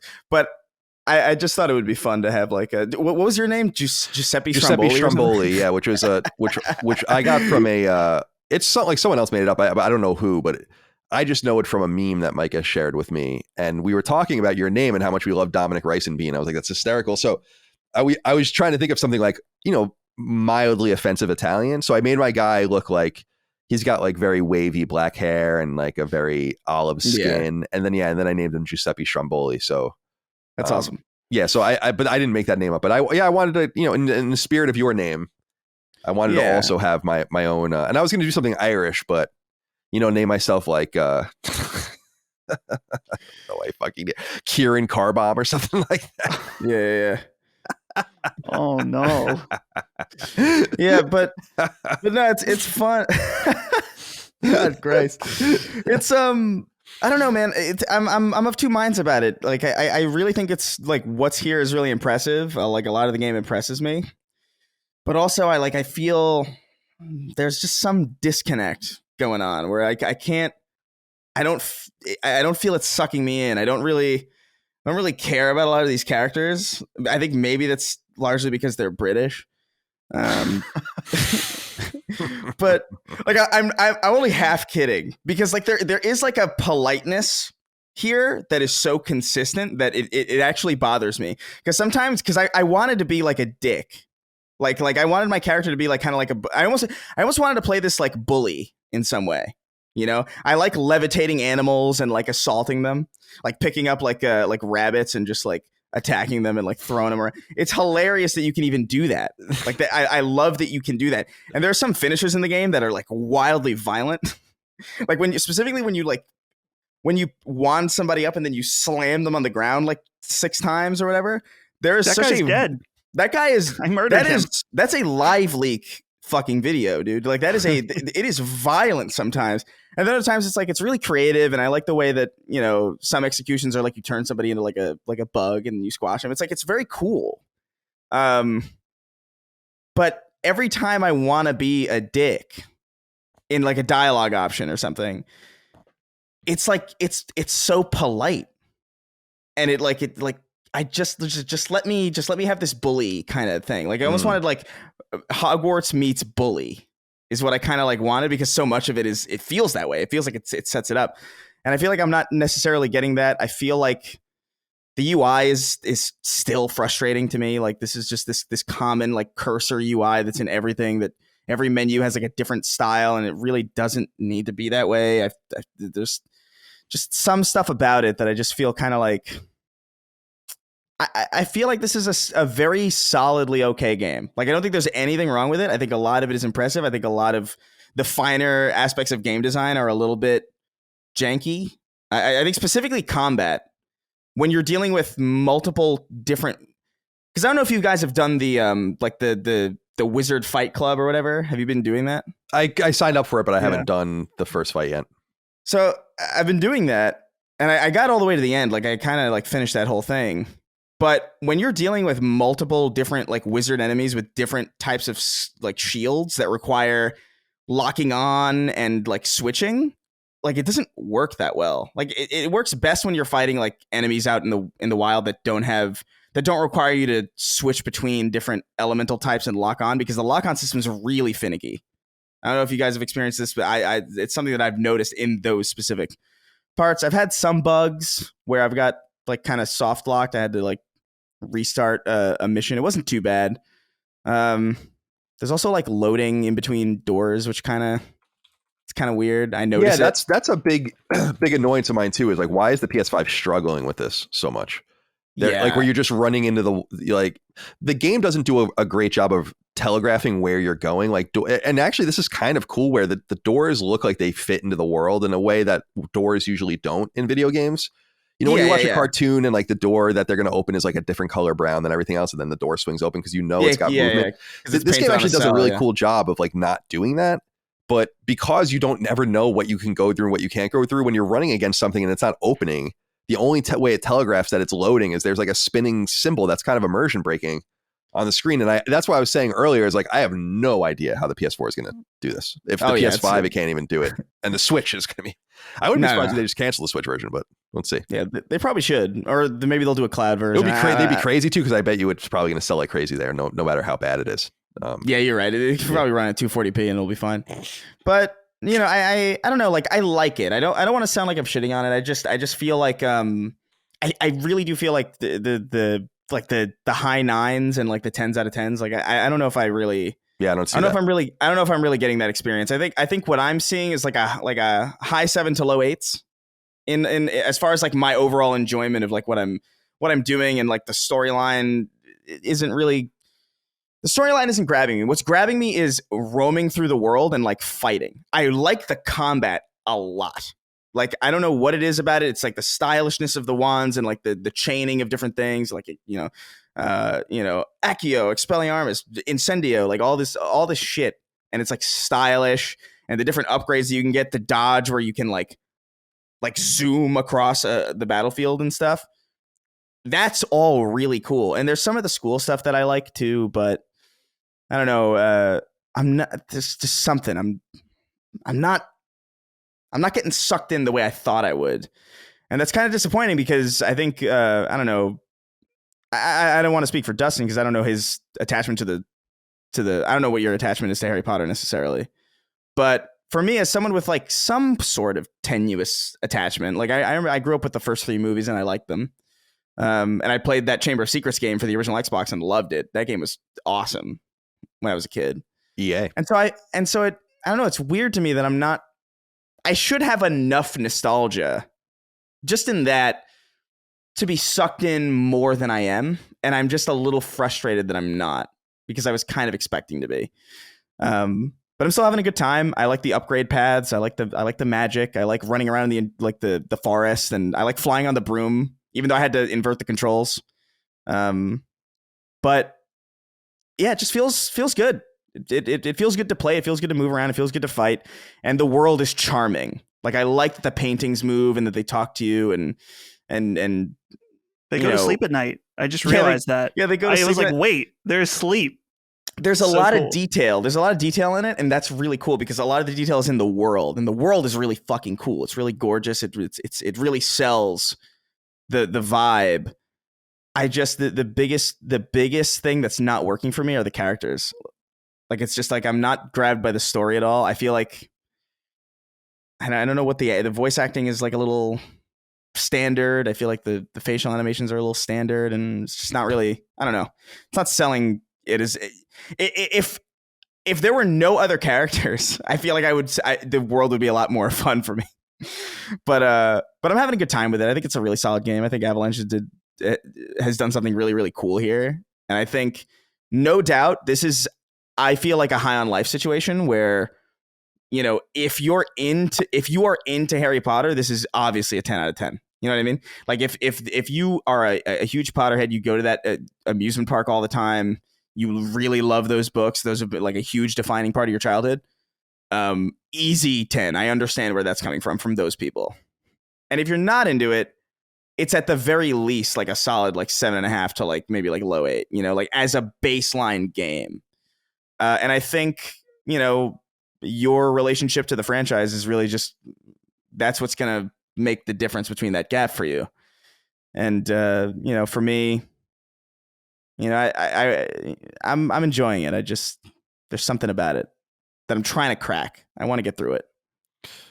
What do you have to say about it, Dustin? Yeah, I have a lot more time in from last week. And I think Chris is hitting on something that I think I can confidently say that, aside from your feelings on the IP, this is definitely, at the very least, a good game. Yeah, and 100%. And your enjoyment of the IP will only enrich that further.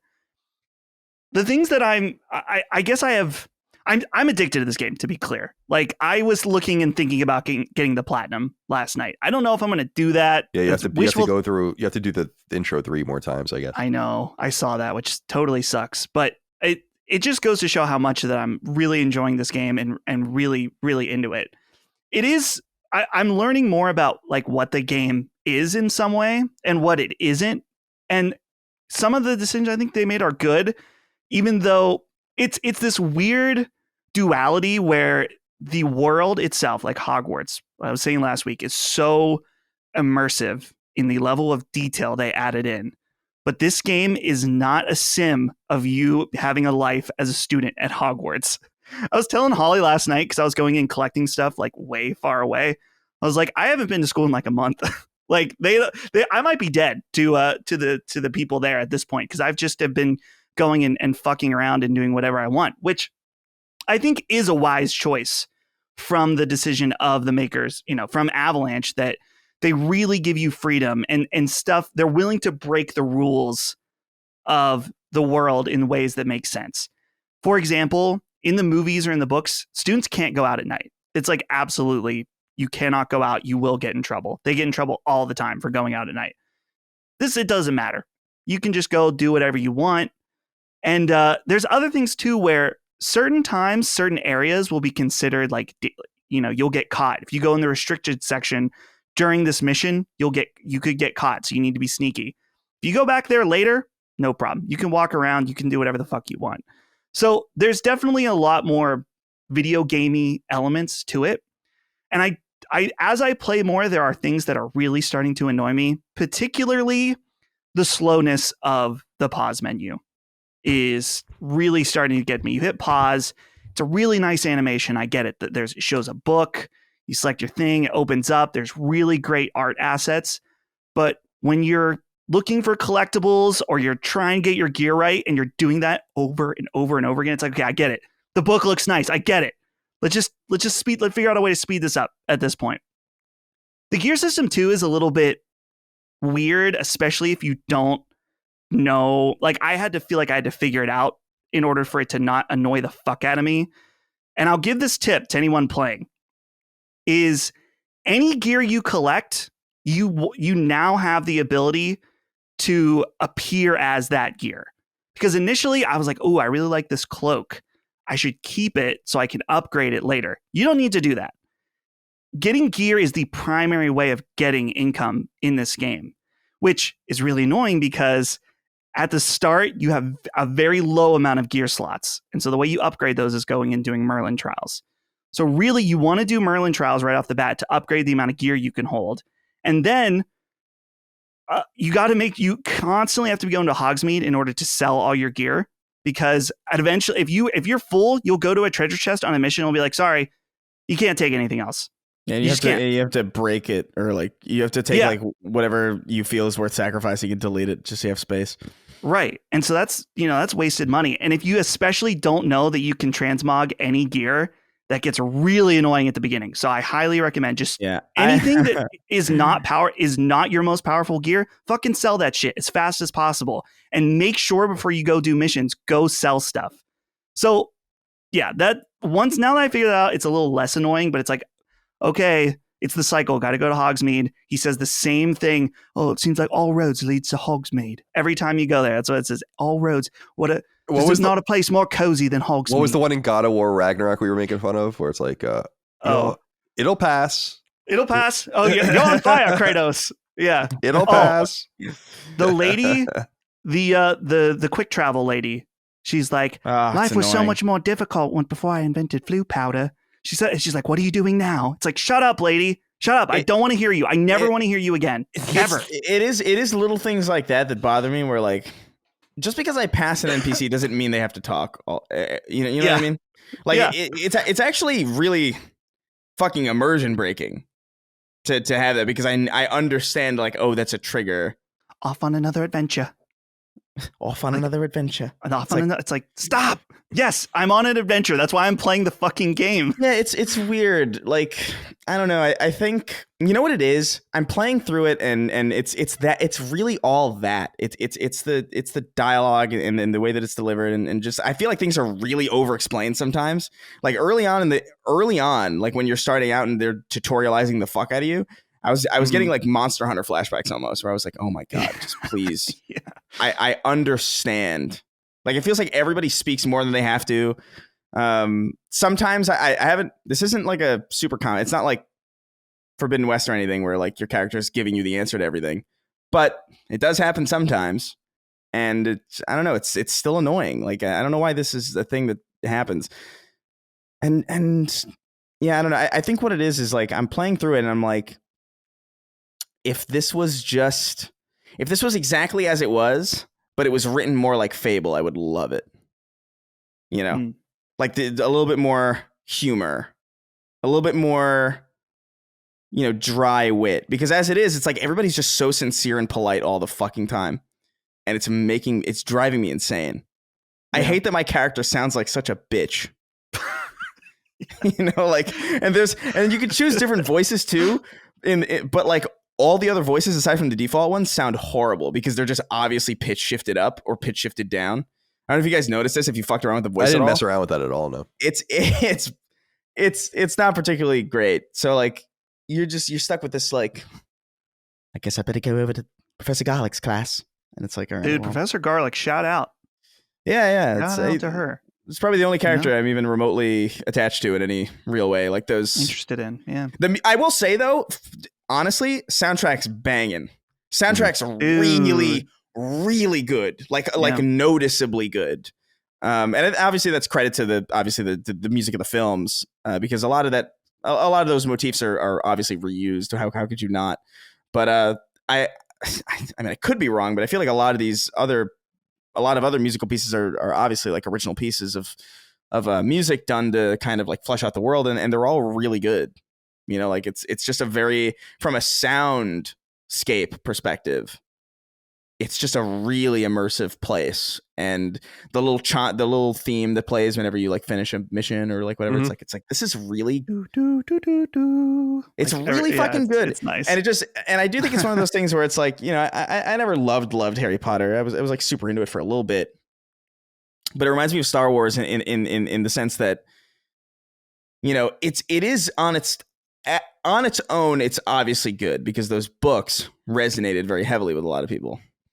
However, the soundscape really carries a lot of it. Like just like the flipendo, or just like the wand magic and like all the sounds and the motifs and the music and the orchestral scores. Like Star Wars without John Williams' score is like a lot less impressive. And I feel kind of similarly about this, where it's like it's a solid game still, but no doubt this soundtrack really, like, it makes me feel things that I wouldn't feel otherwise. And it's like, this is a fucking good score. And it's so funny because they're definitely going to have to acknowledge it at the Game Awards. Oh yeah. Yeah, dude, I was wondering about that. Yeah. No, I mean, totally. It's I will agree with you. It's these 9s and 10s, I'm not really sure where they come from. But yeah, it's an interesting point that they would probably be at the VGAs in some way. Maybe not for Game of the Year, but certainly soundtrack and characterization and all that. Yeah. I feel a sneeze coming. Ooh. Might have gone away. That's the worst. I'd rather just sneeze when that happens. Me too. Yeah, it's the worst. It feels like you missed out. There he goes. Thank you. Pardon me. No. Yeah, I know, because then you feel like it's going to come later. Maybe in a second, maybe in a minute. Well, it's going to come at some point. Let me tell you. I'm going to come. Do not come. Do not come. All right, so I've only played Hogwarts Legacy for like 4 hours, so I'm like really, really early in the game. As I said, I think multiple times now on this podcast, my best friend was here from like Thursday through Monday. So from around the time we recorded, like the night after we recorded the podcast until that Monday. So I really had no time to play games. And I spent some of that time, platinuming Dead Space right before he came in that night. So I really didn't get a chance to begin playing it in earnest until like, I started it up and did the intro on like Saturday when he was in the shower or something, but really Monday and all this. And I agree. Unless you're a huge Harry Potter fan, and I'm not a huge Harry Potter fan. I imagine, as has already been said, especially by Chris, this ring's probably very true to you, and it's probably amazing. And I think that's awesome. For me, as just a person who is looking, and by the way, it's effectively doing, which is getting me into Harry Potter. I've been looking forward to that, like kind of maybe using this as a gateway to reignite that love I did actually once have for Harry Potter when I was a little younger. And when the books first came out in the West, and I was going to say in the West, but really in the United States. And so it's doing that for me. You're totally right. The audio stingers and like a lot of nostalgia I was really enjoying. And I guess I'm playing it slowly because I'm really enjoying just the atmosphere of it. This very whimsical place. You were saying earlier, everyone's like egregiously nice, right? And to me, I'm like, oh, this is very pleasant. Yeah, this is a very. I like being here. Thank you for treating me with kindness and all of the rest. And I think this is represented best by the cats in the game, which are a little weird looking, but there is a mild stylization in the game that really appeals to me.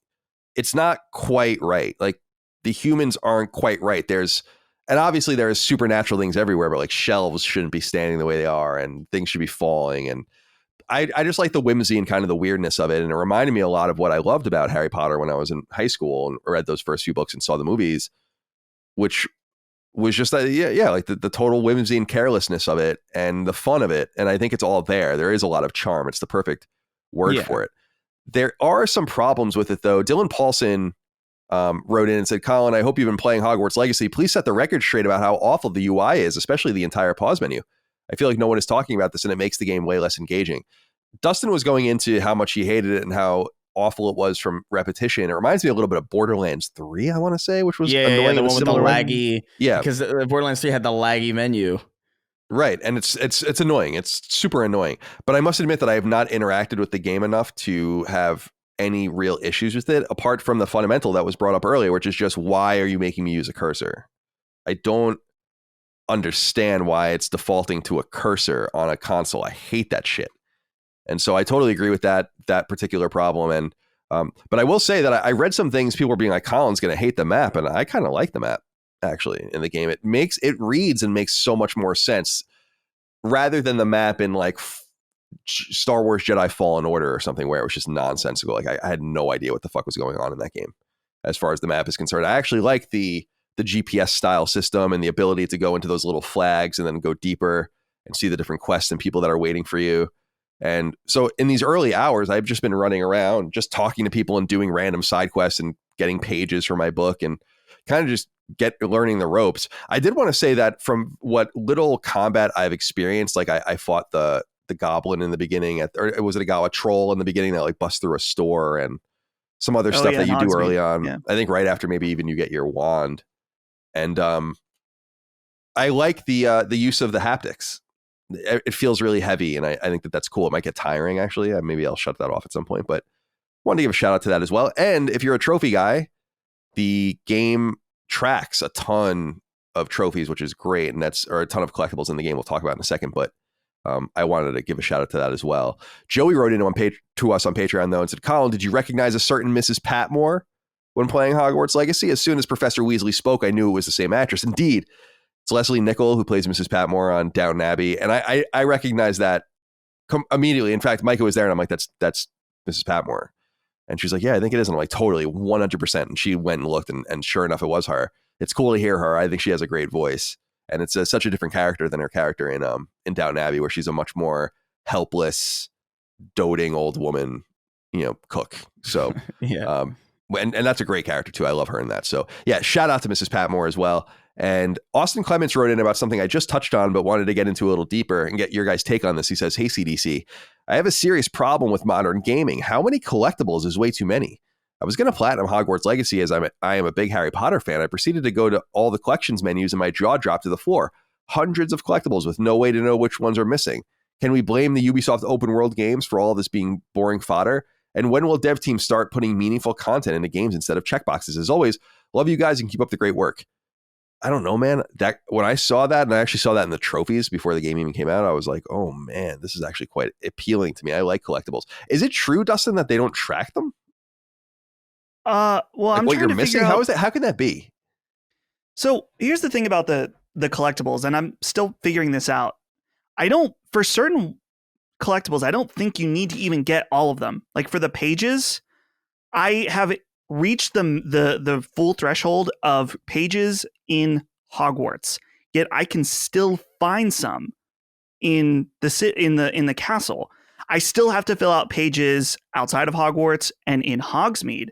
So it's not quite as bad when you look at it that way. But for me, this is part of the territory of playing an open world game is collectibles. And yeah, I think that I don't know. You're either into that or you're not. Usually I'm not into this type of thing. In fact, Colin, you and I have had conversations about like, do I really like open world games? And the answer is mostly no. To me, though, this one is speaking to me because the collectibles are an incentive for me to explore the world deeper. And I really, really like the world. So that's really working for me in this case. So I don't know. I don't feel like it's too many for this game, especially since it doesn't require you to get all of them in certain instances, as far as I can tell. Yeah, it also reminds me a little bit of Lego Star Wars, where there's like a shit ton of things to find and a character to unlock, but that's kind of the joy in those games, is the celebration of the product itself. And Harry Potter has been so much seldom explored, especially in recent years. Like there were Lego games for Harry Potter as well.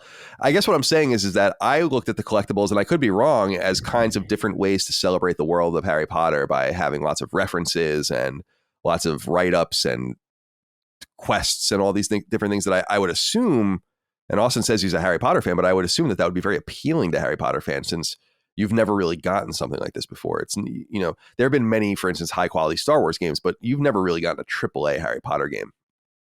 Like really, I mean, AAA games in the PS1 and PS2 era are a little different than they ended up later. So yeah, right. I personally don't mind them. I think that's a big turn on to me, actually. I love checkboxes, but I didn't look at it so much as a linear checkboxes. I looked at it as more of like a way to just do Harry Potter right by referencing as much as you can in the different collectibles and the different write-ups and all of that. I think it's kind of neat, but maybe I'll have a different opinion once I get further in. What were you going to say? The pages, one thing I really like in particular is that there are some pages that you get for, it's like, oh, you see this statue, it has a thing where you can light an area on fire. So you use a spell, light it on fire, you get a page. It says nothing. Cool. That's like basic collectibles. But specifically in Hogwarts, some of the pages have little like lore behind them. Like it's in front of this statue. It'll tell you like a tiny little thing about the statue, who this character was. There's a hallway that apparently for hundreds of years, someone put some kind of curse on it that makes it stink.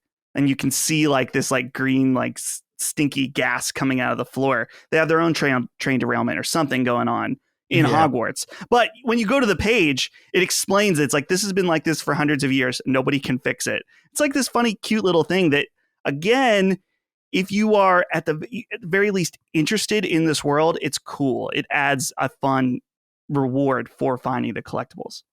Yeah, well said. It's a fun game to experience and explore. It's obviously doing extremely well, so congratulations to Avalanche.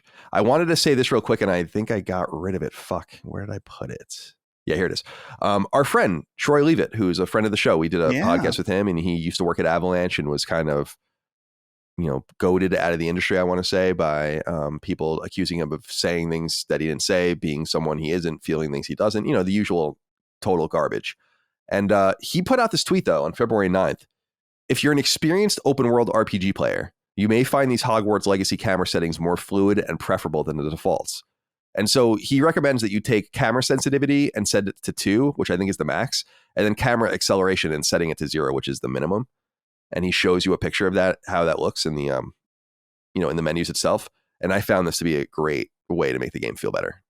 If you're moving around, much more fluid. I tried it and I didn't like it. Oh, interesting. I loved it. I expected to like it, but yeah, I noticed the big difference. So people might find that interesting if they're having any problems with the controls. But my feeling early on is that it's a very high quality, well-made game. I think people that thought Avalanche weren't capable of this don't really know what they're talking about. That was me. Yeah, and I think that was a totally valid thing to think. I don't think Have so you played because Disney Infinity? I was just going to say, it's not to this caliber at all. No, it's not. I actually have played Disney Infinity just because my nephews were into it. But no, it's not. It's different. But that was a big success. I mean, Disney Infinity eventually did fold, but that was not so much that it wasn't doing well. It was that Disney was changing everything the way it was approaching things. I just was like, they got like 6 years or 7 years. It's like, they were obviously going to make a good game. I was a little surprised and not put off by it, but I was just a little surprised that people thought that WB would give them all of this rope for Harry Potter. It's just a very important product.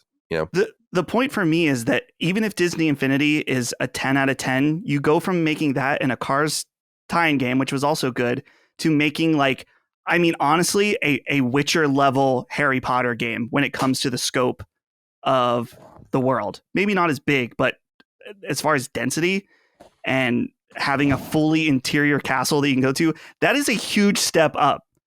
Like from just a technical standpoint alone, and the amount of lore they put in, like, I don't know. I would argue that it's a totally fair thing to be very surprised at the quality of this game, and that they pulled it off. Like I said, I'm happy to be wrong that I was wrong about it. But well, yeah, good. I mean, I appreciate your candor. There is one last thing I wanted to say, though. I told you guys earlier on that we're going to focus on the game, what we like about it, what we don't like about it. I think we're all pretty high on it, but maybe Chris less so and me a little less so than Dustin. And I think we all certainly, I don't know, maybe we don't. I don't see the 9 or 10 aspect of it at all, but I think games are just being scored too high. Like when you look at IGN, when I worked at IGN, we weren't giving 10s to anything. It was a huge deal. You had to have like massive meetings and get sign off from a bunch of different people to give anything a 10. I gave one thing a 10. I didn't even try to give anything else a 10. So I don't see, and I'm not saying IGN gave it a 10. I'm just saying I see people overscoring a lot of things. So I don't quite see it that way either. But I think it's very, very good. And if not great. 100%. And what Chris doesn't like about it is some of the things I like about it. Like I just like the performances. I like the characters. Like it just feels like somewhere I want to be. And maybe it's because, I fucking hate life. But there is one thing I wanted to say. And a lot of people wrote in about this, so I think that we'd be loath to ignore it. And it has to do with a specific review of the game. And a lot of people wrote in about this, and I do have something to say about it. I don't think it has anything to do with J.K. Rowling. I don't think it has anything to do with politics per se. But if you want to skip ahead, you can do so. Cameron James wrote in and said, "Hey, Sacred Boys, I wanted to hear your thoughts on the 1 out of 10 Hogwarts Legacy review posted by Wired Magazine. I find Wired to be a very respectable outlet when it comes to insight into technology, business, and cybersecurity issues. They don't often post reviews, but when they do, it is always professional and sincere. Their Hogwarts Legacy review, written by Jaina Rodriguez Gray, is totally out of step when it comes to their usual takes on reporting. It is a completely biased screed of personal vendetta against J.K. Rowling and what she believes Harry Potter represents now. At length, she goes into how hurt she feels personally by Rowling. One sentence goes, quote, "When I was a kid, every word that flowed from J.K. Rowling's pen wrote magic into my world, but now every word she puts out is just hurts my heart," end quote. She spends most of the review discussing her broader issues with the Harry Potter IP with a sentence such as, quote, "There's a direct correlation between how open Rowling becomes about her bigotry and how flat and heartless Wizarding World media becomes," end quote. The very few points she mentions the game are when she briefly mentions the graphics, stating that, quote, "The world is lifeless. Character models and facial animations are present, but somehow absent," end quote. Now, I've always maintained that there is no wrong way to review a game. This review by Gray, despite not discussing the game at all, is a perfectly valid way to approach a piece of art like Hogwarts Legacy, and I have no problem with her writing such a piece. But why would an outlet like Wired publish it? It's so out of step with their editorial standards. Colin, you have some insight into how the gaming press works. How do you think this came about? We can get into that, but I am very curious to know what you guys think about this. And for people that haven't seen it, it's a 1 out of 10 review of Hogwarts Legacy. And just to set the stage, I worked at IGN for 12 years. I never gave a single game a 1. And I gave one game a 2. And no games a 3. And I just want to say that on the objective scale, and gaming criticism especially is not an objective thing, but this isn't a 1. Like, just, it isn't a 1 or a 2 or a 3 or a 4 or a 5. I think that by the time you get to 6, you might be in the scope of realism about what the game could possibly be to you. So this just bothered me because I think Cameron said it right. And we'll go to you first, Dustin, is that I think he said it right. I don't mind this exists. I will reiterate, I don't want you to separate the art from the artist. I don't think you have to do that. I don't think you should do that. And I gave a really extreme example and have about my previous love of the band Lost Prophets. And the dude, the lead singer of the band is a fucking psycho. Life for prison for raping babies, dude, literally. Crazy. It's like, well, I'm not separating the art from the artist. Are you fucking crazy? I'd never listen to them ever again, as long as I live. How could I possibly do that? No one's asking anyone to do that. But it's not that. And I think that that's kind of the bigger issue at play. And I just think it's so unfair to everyone involved, including J.K. Rowling. But actually, I think Avalanche, WB, all the intermediaries in this game have really been short shrifted by one of the few tech outlets that still has a modicum of respect. And in fact, we've often talked on this show how Sony seems to be willing to talk to Wired, and they don't talk to almost anyone. Yeah. And I wonder if that's about to be done because of this. Yeah. What do you think? So, okay, I have to make fun and then I'll talk seriously, but First two words of this article. Yikes, y'all. What is it with the word yikes? Yikes. They've ruined yikes because every once in a while, I don't mind saying yikes. It's fun. But now that's the word that is the go-to word for something that's problematic. Yikes. Yikes, y'all. Okay.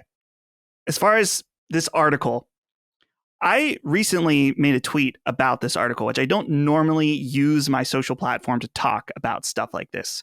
And I'm pretty sure now it is my most popular tweet that I've ever put out. Because here's a quote from the top of the article where it says wired versus tired. So it's like pros and cons. Here's a quote from the tired section. The graphics feel like they're a couple generations behind. So they're saying that Hogwarts Legacy looks like a PlayStation 3 game.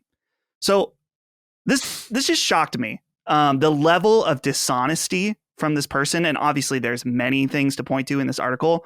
So I just put some screenshots together. I said, people lie all the time, but trying to convince your readers that this looks like a PS3 game is a level of copium that's hard for me to even imagine. Let me tell you, there's a lot of copium going on with this game right now. It's actually been quite hilarious to see this completely blow up, and outlets that talked shit for months now being like, oh, well, maybe we should cover the game. Maybe we should do this. And it's like, okay, all right. Nice to see where your ethics are, like flat out for everyone. So that's been interesting. But as far as this article, Colin, I think you brought it up. One of the best points is about Sony's relationship with Wired. It's over. And I'd like to extend that to any publisher. I know a lot of publishers listen to the show, a lot of PR people. Do not work with Wired because this is completely dishonest and unacceptable. And it just goes to show that if they decide they're willing to be dishonest if it feels like if it's in their best interest and not in their readers' best interest, because this article is literally lying. Yeah, I totally agree. I saw your tweet, and yeah, just saying the game looks like you have to be a fucking idiot to think that looks like a PS3 game. Yeah. Like you have to know nothing about video games, literally nothing, next to nothing. I didn't mean to interrupt you though. Do you have more to say? No, I'm just saying that seriously, if you work in PR, if you work in publishing, Wired has shown that they do not care about integrity at all. So yeah, I would hope that they never receive any review codes, or I mean, I don't know, pull the article, something. I don't know. The fact that this is still up is like that's insane. That's the major thing is that it's not that this was written. It's not that this exists. It's not that this couldn't exist as an op-ed. I actually read about 2 sentences of it, and I'm like, I'm done. And then I scrolled to the bottom of this and just saw what the pros and cons. I actually think that's at the top, if I remember correctly. Yeah, like you were saying, wired and tired. And so, but that's the big thing that got to me was this got through the rigors of an editorial process at Wired. So like the editor-in-chief signed off on this. The managing editor signed off on this. That's nuts. And I never liked Wired. I never really worked with Wired. Wired was always a little bit above my head anyway, because I'm not into tech and all of those things. But we talked about how with GQ and a couple of other outlets, they're like the only outlet that Sony ever speaks to about things. And people might be wondering, well, why would PlayStation care specifically about Hogwarts Legacy? And it's because PlayStation has a marketing deal with Hogwarts Legacy. And this demonstrably hurts it in some way. And I am shocked by it. Not that, again, the game's not a 1. Yeah, just objectively. It's not. Yeah, it's just like I don't need to speak to or know anything about whatever. I've been in this for so long. It's like, no. 2, nope. 3, nope. 4, nope. 5, nope. 6, like I said, that's where my mind would start being like, that's a reasonable place to begin. And yeah. So I don't need to like defer to anyone else's expertise or know how things work. I am one of the people that has that expertise and knows how it works. And that's why it's so surprising to see something like this get through the editorial process. It's not on Tumblr. It's not on Polygon. And even Polygon wouldn't publish this. Even Kotaku wouldn't publish this. I would imagine that, and that's, again, I think it's just cutting off your nose to spite your face, because you're right, Dustin. If any publisher works with them in good faith ever again, you are fucking dumb. And if Sony's hardware side is telling them that they're still going to have an in with them after what happened here, they're most certainly being lied to. because these guys have vendettas and hold them forever. And I'm not saying just Sony, a lot of these companies. This isn't going to be swallowed easily.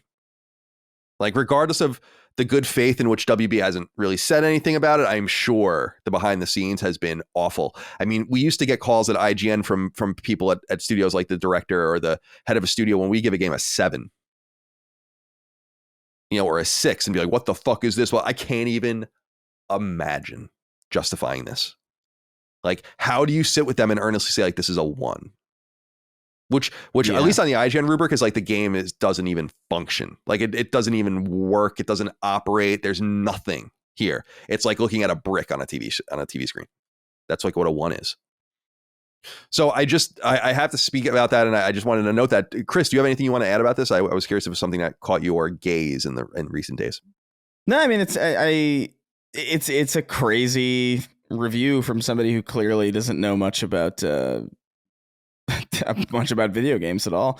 I don't think this is and I'm actually kind of like doing like a little bit of research where I just to see like what other articles this particular person has written, and it's all just like 7 great Valentine's Day deals, best vibrators for everyone, best camera gear for your smartphone, so just SEO farmer, best weighted blankets for common comfort, job in the world. Yeah you should be using more lube, ditch your USB-A dongle and embrace a USB-C life. So it's not a reviewer saying this, because obviously a reviewer wouldn't do this. Like, it's just like, even if you did have like a crazy vendetta, right?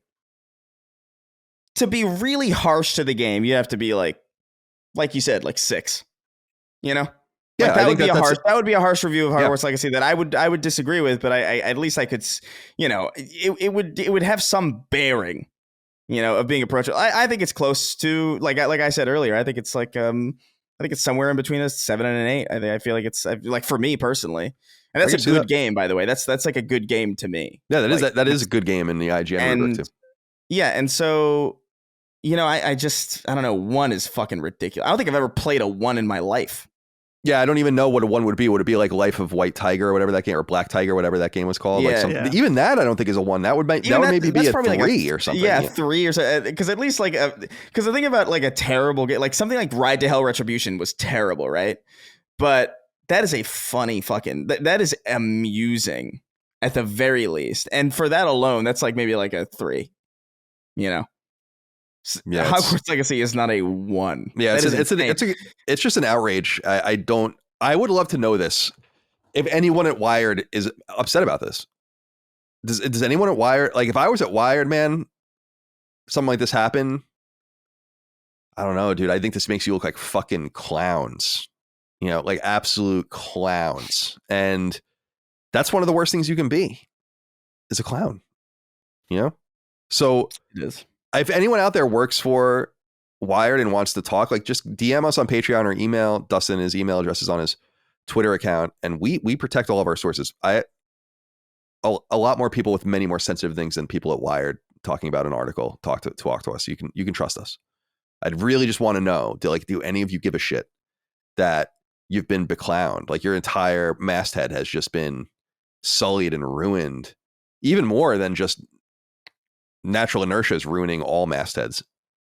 You've accelerated the inexorable death of your brand's legitimacy and legacy. And it's no wonder that woman writes listicles and SEO farms, because that's all these outlets will soon be. And so better get good at it while you have time. Okay. More Hogwarts in the coming weeks, no doubt. And we'll do a spoiler cast and review discussion when we get back from Texas. All right, let's get into the news. This first one has been making the rounds. I thought it was an interesting one to tackle up top, and I think you guys will understand why. Number 1, loyal listeners of Sacred Symbols will remember a particular studio name, one we don't know much about or anything about, Ballistic Moon. We've discussed this mysterious studio a couple of times in the past, but what's so interesting is that Sony itself has never acknowledged the team publicly, nor announced or otherwise acknowledged the game it's working on. We've put 2 and 2 together from a reliable leak last summer, which noted a so-called Projekt Bates as being under development at Ballistic Moon, published by Sony. The leak was from a voice actress who listed working on Projekt Bates in an unknown capacity, with the performance director listed as Joshua Archer. As noted by Push Square, Archer did the same for Horizon Zero Dawn and Until Dawn, one a first-party game and the other a second-party. The latter is more important in this context, however, since some of Ballistic Moon's staff actually hails from fellow UK team Supermassive, responsible for Until Dawn. As reported by website Gamatsu at the time, Ballistic Moon's 3 primary leaders are Neil McEwen, Chris Lamb, and Duncan Kershaw. McEwen has a history at Electronic Arts and Sega, culminating in directing Starbreeze's ill-fated reimagining of Syndicate in 2012. Do you guys remember that game? I went to an event for that game, actually. It was pretty interesting.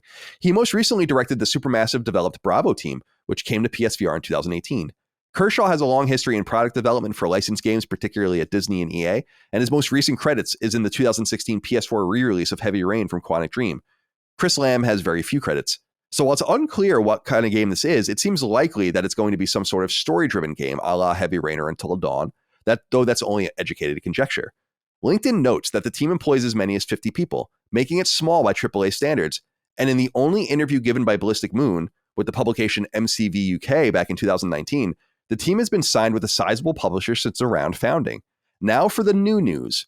Eagle-eyed sleuths on Reddit discovered a job listing at Sony for a senior dialogue designer at PlayStation Global, and it says that candidates will in part work on, quote, major AAA projects alongside our partners at studios such as Naughty Dog, Santa Monica Studio, Guerrilla Games, Firesprite, Ballistic Moon, London Studios, Housemarque, Insomniac Games, Sucker Punch Productions, and more, end quote. In case you're not up on your PlayStation, Ballistic Moon is the only team listed that Sony doesn't outright own, or do they? The job listing has since been edited to remove their name, and while they claim independence on social media and LinkedIn, Sony has been purchasing studios at a steady clip in recent years, including those that haven't released a game yet, like Haven in Canada, which is very unusual. And this is perhaps the canary in the coal mine. Now, I didn't see this listed. I didn't see this reported anywhere. And this might be new news. And I think it's maybe substantial. I don't know. When you go to the website PitchBook, which categorizes and organizes companies around the world by acquisition and investment history, Ballistic Moon is listed as a 47-person company that was acquired by Sony. So the deal, which would require legal declaration, even if private, may already be a thing. Something is up here, and it cannot be ignored. Why? Because you may remember Sony accidentally leaked its purchase of Bluepoint Games months before the deal was announced. It wouldn't be surprising if we're hearing about this acquisition in the coming months. I don't know. Like, it's weird. So here, I want to back up about why I think this PitchBook thing is a canary in the coal mine, possibly. How would they know that? Like, and no one that's not a nerd knows who Ballistic Moon is. In fact, I don't think Ballistic Moon even has 1,000 followers on Twitter. Not that there's anything wrong with that. It's just that they're a small team. No one even knows what they're doing. And I'm finding the link for you guys. I'm going to send it to you. I found it. Okay. Yeah. Yeah. Here I'll throw in the chat. It says clear as fucking day. Ballistic Moon overview. You might want to even put. Can you even put this on the screen, Dustin? Show everyone just so they can see it. Ballistic Moon overview from PitchBook, founded 2019. So I told you the MCV UK article is from 2019. Status, acquire/merged. Employees, 47. Latest deal, M&A. And then if you go down here, ownership status, acquired merge, operating subsidiary, parent company, Sony. What the fuck is that? I have no idea what that means. Like, that seems to be like, like when websites are generating information based on just like databases and knowledge, and they're just kind of combing it all together. It's how like those I have one actually, like a bunch of them actually, where it's like your net worth. It's like they're trying to figure this shit out based on, tax filings and housing and all that kind of stuff. So it could be very possible that this PitchBook is gathering information from some sort of legal or economic database in the UK and has just published it right here. Because I don't understand how else this is here. This is a for pay. This is a paid service. And I just think that's weird. I mean, am I crazy? Because I just want to back up and reiterate. Sony has never even acknowledged this team. I went and looked at the PlayStation blog. No acknowledgement. Went and looked at, they have never acknowledged that they're working with them at all. The only reason we know is from that leak. So I find this, now Ballistic Moon exists. They're hiring. But I don't know. Dustin, let's talk to you first. I mean, what do you think? Did I find something here? I think that it's definitely possible.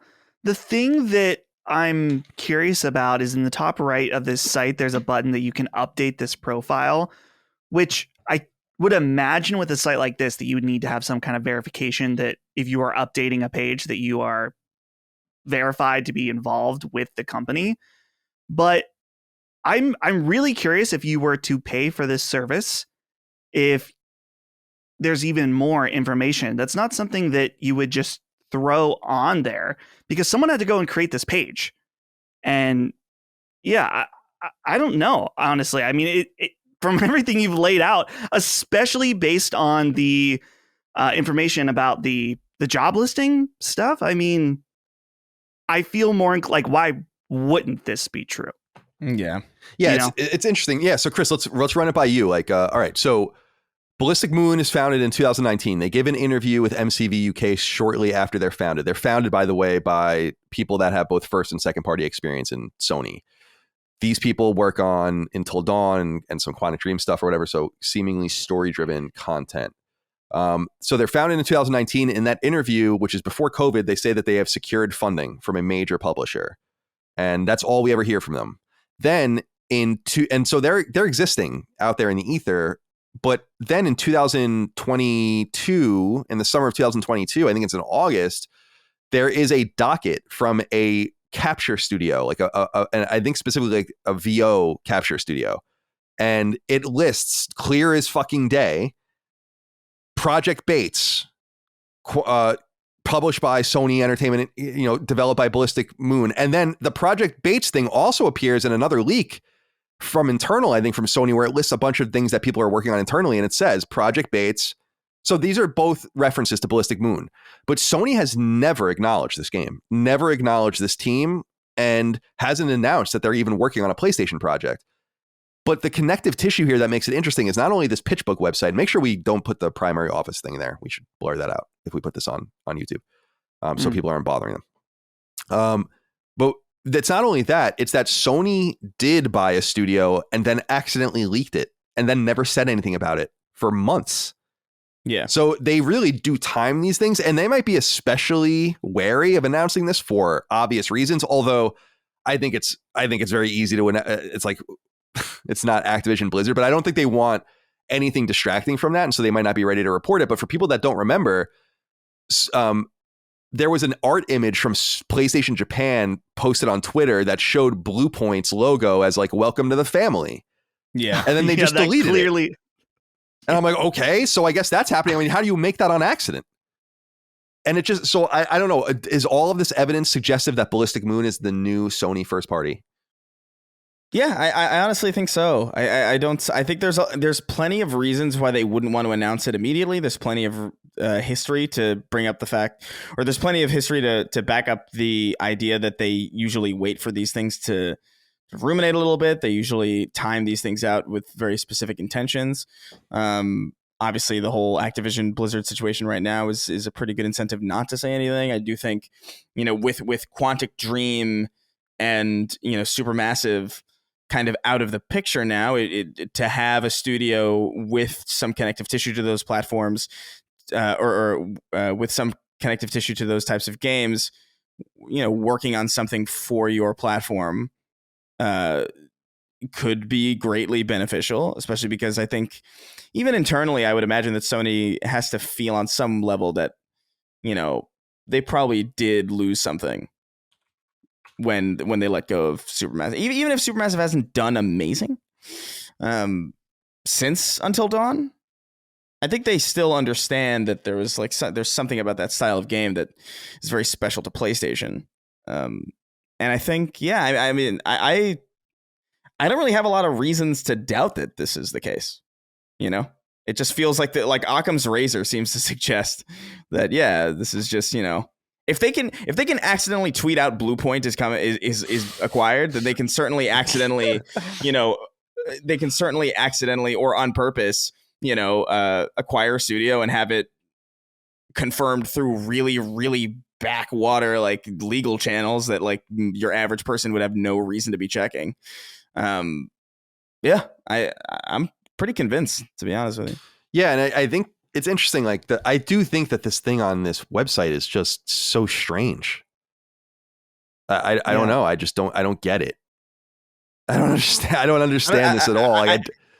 It does say update this profile, but when you click on it, it asks you for a bunch of information. It's not like they're just updating it based on what you say. It seems like they vet you in some sense. Maybe not. I don't know. I mean, maybe this site sucks. I have no idea, but it just seems so strange. It's a weird thing to lie about, or to just make up. Because like, assuming you do know about any of this, assuming you're clued into PlayStation in such a way that you would even know what this company is, why they would even be connected to Sony in the first place, why you would go out of your way to go to this random website and then confirm this thing that you assume, like, you know, it's, I don't know.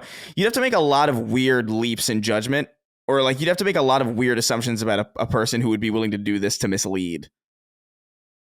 Yeah. Whereas it just being real is a lot simpler. Yeah, that's total Occam's razor, as simplest explanations. You know, it's yeah, totally. I totally agree. Yeah. So when this is inevitably reported on by other websites, just make sure you remember where it came from. They don't cite it. Yeah. I was looking, which first of all, I can't confirm this with 100% accuracy, but this PitchBook website costs $25,000 for 3 users. So it's not a cheap website. Yeah, I was just actually looking at. I was looking at their about as well. Like they have a legit office and like real people working at it. Yeah. Now I did check to see, because there is a competitor to PitchBook called Crunchbase. Yeah, I know that website. Crunchbase has them listed as private still. So, and maybe that's not. Maybe theirs is only $5,000 for 3 users instead. Yeah, of who knows? I mean, it's just like it's like Chris really, I think, put well, which is that it's just a very strange mistake. Yeah, it's not like they said like, oh, it's owned by Siemens or some random fucking company. It's like Sony. So yeah, either someone planted that to trick people, or it's another canary in the coal mine. But obviously, we just don't know one way or the other. But I think it was compelling to begin and figure out if this is a team that they're going to acquire as they continue to break precedent with the way they would usually do business, and have really gotten in bed with teams both very preliminarily early, way before they would usually do that, and teams that offer services as well. And we see that especially with Nix's and Haven. So we'll keep an eye on this. This might be a development worth noting in the coming weeks and months. All right, my friends. Number 2, it feels like we're always talking about PlayStation Plus here on Sacred Symbols, and this week is no different. What makes this week more notable than most, though, is that this particular update is pretty much undeniably amazing. So let's get into it. For starters, this isn't for PlayStation Plus Essential, the base PS Plus tier. So if you're not a premium or extra subscriber, there's nothing for you here. If you have extra or premium, though, here's what you can look forward to on the service beginning on February 21st. Let's start with games coming to both PS4 and PS5. The biggest game of the bunch is undoubtedly Horizon Forbidden West, the critical and commercial smash hit from Guerrilla that launched not even a year ago. It'll be joined by fellow 2022 released horror game The Quarry from Supermassive, Bandai Namco's stylish 2021 action RPG Scarlet Nexus, People Can Fly's underrated service shooter Outriders, the dope 2019 Gearbox FPS Borderlands 3, and the obscure adventure game The Forgotten City, launched in 2021. For PlayStation 4 only, subscribers will have access to the 2017 hit survival horror game Resident Evil 7, the fighting game Tekken 7, which came to PS4 in 2017, the 2019 dogfighting game Ace Combat 7 Skies Unknown from Bandai Namco, the Sandlot-developed shooter Earth Defense Force 5, which came west in 2018, and all 3 of Square Enix-owned studio Tokyo RPG Factory's games, 2016's I Am Setsuna, 2018's Lost Sphere, and 2019's Ononaki. And for premium subscribers, the highest tier, come 4 new games, 2 of them much requested, and one of them arguably one of the most requested PlayStation classics ever. First, the more boring game, the 2020 remake of Destroy All Humans for that's one for PlayStation 4. Also included is this late release PS1 game from 2000, Harvest Moon: Back to Nature.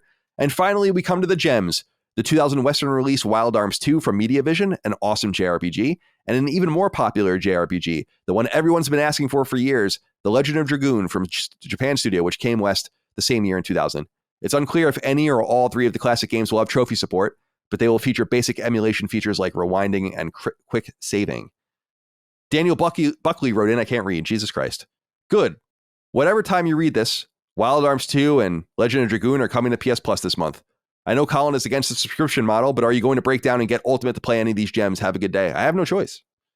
Wait, you were able to buy Wild Arms a la carte? Right? You were, but these don't seem like they have availability options. There are games that are not, like, for instance, the PSP releases so far are not available a la carte. They're only available on premium. So I actually think that these games are rude.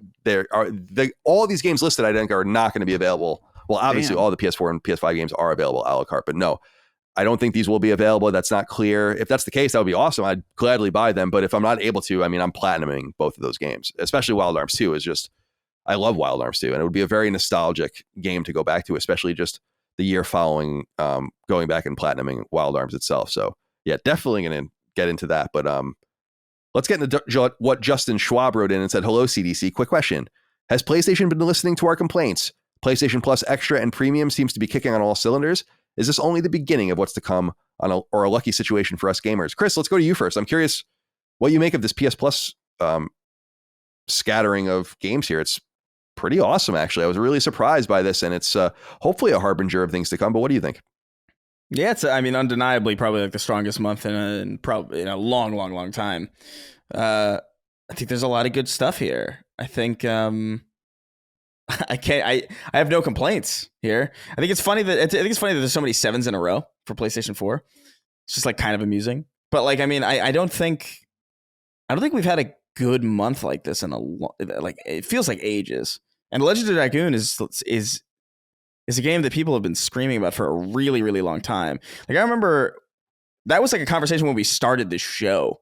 Like I remember people talking about it, and we've been doing this like for ages at this point. So yeah, I hope that they have trophy support for at least a few of these though. Like it would be a shame to go back and play through these games and not have trophies. Did Wild Arms what was the one that you played? Wild Arms 1 had trophies, yeah. And they've been patching trophies into games, classics that didn't originally have them. Like Super Stardust on PSP and others. So my assumption is these will have platinums. I've been keeping an eye on PSN profiles as it scrapes the PSN to see if any of them pop up yet, but they will, I think, surely pop up. I'm not going to play them if they don't, because I like to have the trophies. As everyone knows, but that seems to be an easy win. One observational thing I made, and we'll throw it over to you, Dustin, is you can tell that the publishers that are willing to work with Sony on these different things. Bandai Namco keeps coming up. That's obviously both the Quarry and Scarlet Nexus, and Square Enix keeps coming up. Outriders, the Tokyo RPG Factory games, and so on and so forth. And Sony's slowly getting through some of its more notable PS1 first party games as well. Although Wild Arms 2 is technically a second party game. But what are you thinking here with this listing of games? I know you've been a kind of a critic of PS Plus, and I'm wondering if this allays your fears. Yeah, well, to be clear, I think that Extra has been a really good deal for specific people that are getting into games. I mentioned my friend Jason, who just got a PS5.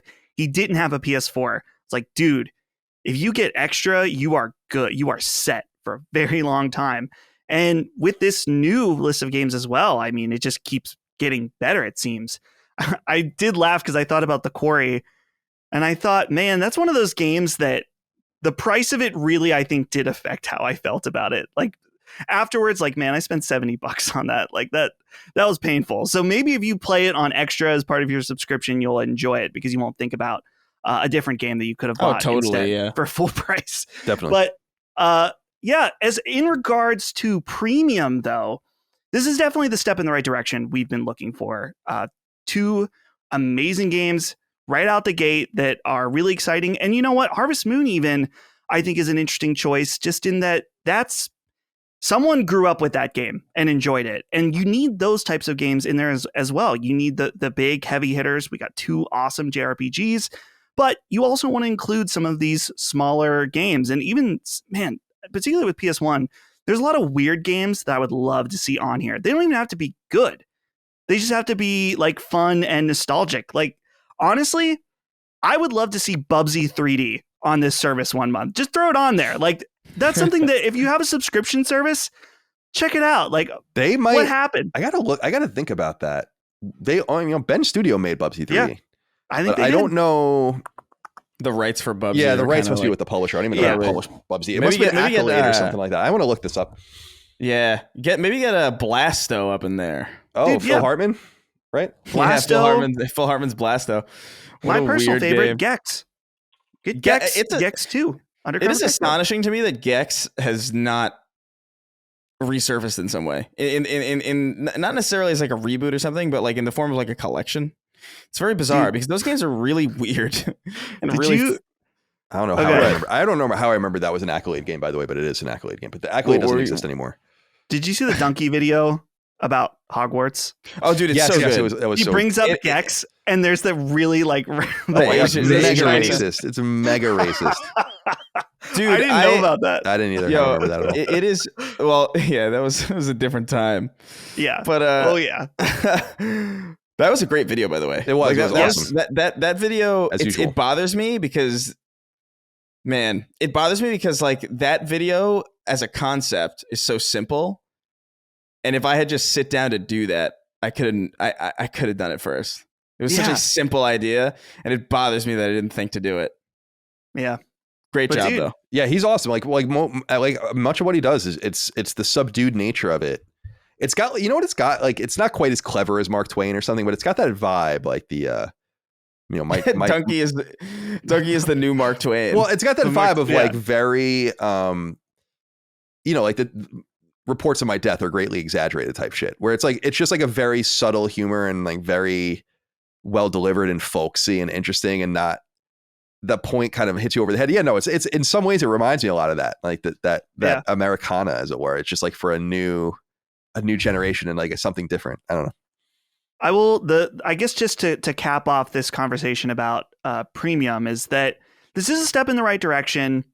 The key for me is that we want to have months like this like every other month, right? Because sure, the lineup initially was really good, and we had maybe 1 or 2 drops between now and last April. Because I remember it was right after Sacred 200 that this launched. I was checking it out on my dad's PS4 at the time when I was down in Virginia. And throughout this past year, it's like, yeah, I'm glad. I don't want it to sound like I'm shitting on this month at all, because this is definitely, like I said, the step in the right direction. But I'm not convinced you should go out and buy a year of premium.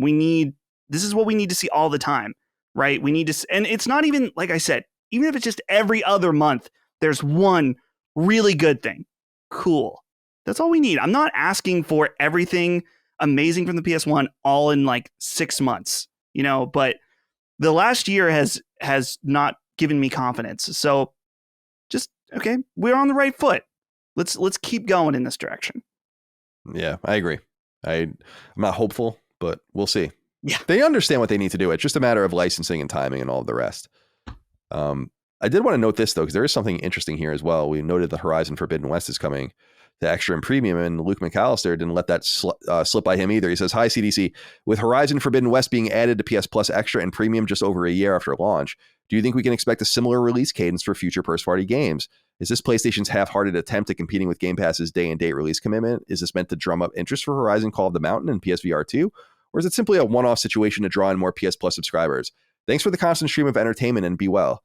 I don't know how to read into this, because it seems to me that they didn't need to do this at all. Like, it would have been a really strong month without this game. This is obviously a really strong game. They might feel like they've squeezed all the juice out of it, although I'd find that hard to believe. So it could be some sort of counterintuitive marketing for Call of the Mountain. They might be looking to buttress their catalog with newer games, but there's still so many games that are missing that you feel like you would get to those games first before you get to Horizon. So I'm not quite sure what the intent is here, but that's obviously notable. I mean, that's huge. That's huge. Yeah. Yeah, that game's awesome. Definitely no excuses if you haven't played it. All right, my friends. Curious to see what you think of this next one.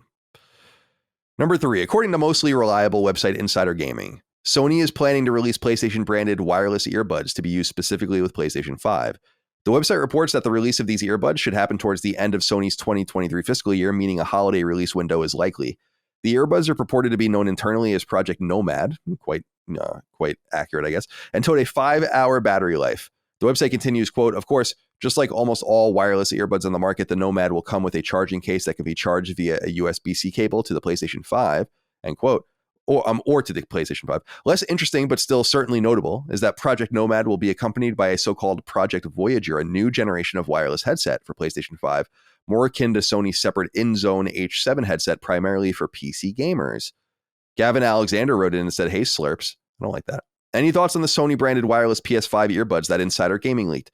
In the same leak, Tom Henderson also mentioned that Sony is developing a new wireless headset. "It appears that Sony is going all in on PS5 accessories now, and I'm all here for it. Will any of you be purchasing these wireless earbuds or the new headset? All thoughts are appreciated." I don't know. I'm open to it. I have my Sony headset on now, and I like it, but I do want to get another one so I don't have to continue to like use this on my PS5 when I want to and bring it upstairs and do all that. And I had some Sennheisers in here, but they're just not as good as these actually. So I'm totally open to it. And I love my Apple my Apple earbuds. They're fucking great. They're dope. Dude, love them. Just these ones here, the Pros. What are those? What's the difference between those? The Pros have a noise canceling in them. Oh, interesting. Yeah, they stick in your ear more. I just have a regular one. Yeah, I got to look into that. Yeah. These are sick. They're kind of, they're expensive, but they are awesome. They just work. Well, what do we think? Apple. What do we think about it? About the Sony getting involved here in the wireless earbud game? Apparently, they already sell wireless earbuds, but they're not PlayStation branded. So, well, that's what I'm trying to figure out. Is that can you just take a normal Bluetooth headset and connect it to your PS5? Presumably, yes. I wonder if how that works with voice chat and stuff, because I'm like, why do you need a PlayStation branded version? Sony sells really good wireless earbuds, a lot like AirPods, you could buy and use. You could buy these. These are Sony headphones also, or you could just buy whatever brand you want and use them. But I don't know, maybe there is some level of PlayStation 5 connectivity with 3D audio or something that maybe I'm not aware of, but I don't know. I understand that a lot of people live in apartments, or they have, they're gaming when people in their house are asleep or something like that. So I understand that headphones are important, but I just personally, it never can beat having actual speakers, in my opinion. Like having a nice, even like a pretty decent sound bar, as long as it's you can get ones that are pretty affordable that have a basic subwoofer, and even some that have rear channels and stuff for really not too crazy, that are going to be way better than headphones. But again, I understand why people need them, but I would rather invest my money in real speakers. Yeah, fair enough. What about you, Chris? Where are you on these? Yeah, I feel kind of similarly. Like I don't really play or watch anything with headphones unless I am streaming, because just to minimize the feedback loop from the microphone. But that's really the only reason I ever really use headphones, or if I'm like mixing music or something that's like really important, or like editing where I need to really hear finer details of a project or something. I typically would prefer to just have nothing on my head at all. Like it's just like I live by myself. I don't got to worry about people being too asleep. Quite frankly, I don't care about my TV being too loud either. Like, it's like, I don't think my neighbors give a shit either. They better, if they do, they haven't told me. So they better not. They better not. That's what you're gonna say. But, no, I don't know. I just, I would, I'm kind of in that mode where I'm already kind of looking for a new speaker system that I would much prefer to have. But like Dustin said, I think there's a lot of benefits to it. I think there's a lot of benefits to having a good headphones. Like if you're going to have headphones at all, why not have a good pair that syncs up with your console? It's pretty cool. And so, maybe I'll, out of curiosity, I know I need at least one other pair of headphones, because I have these, which I kind of, exclusively use for streaming and editing and all that. I have another pair that I kind of take everywhere. It would be nice to have one that's just like dedicated. I don't like having like, I got to disconnect this one and now I got to reconnect it to this, in order for it to, I hate that whole process. I'd rather just have it like, okay, this is ready to go. But I don't know. We'll see. Here's my question, and maybe you guys can help me out with this. Is the thing that I don't understand is that when I'm at home, that's when I use over ears. If for some reason I can't use my speakers downstairs, I'll plug in over ears, or I actually have those wireless ones, the Pulse 3D, whatever. I'll use those. For me, earbuds are for specific tasks. Like if I'm running on a walk with the dog, if I'm out or something, or if I'm cleaning or something, and I don't want big headphones, if I'm leaning over and stuff like that, then I don't want that.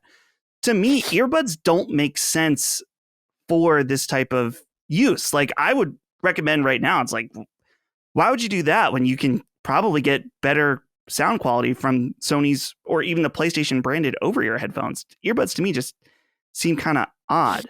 Yeah, earbuds are like, for me, it's like earbuds are like a gym thing, or like if I'm like outside, if I'm like outside and it's like swelteringly hot.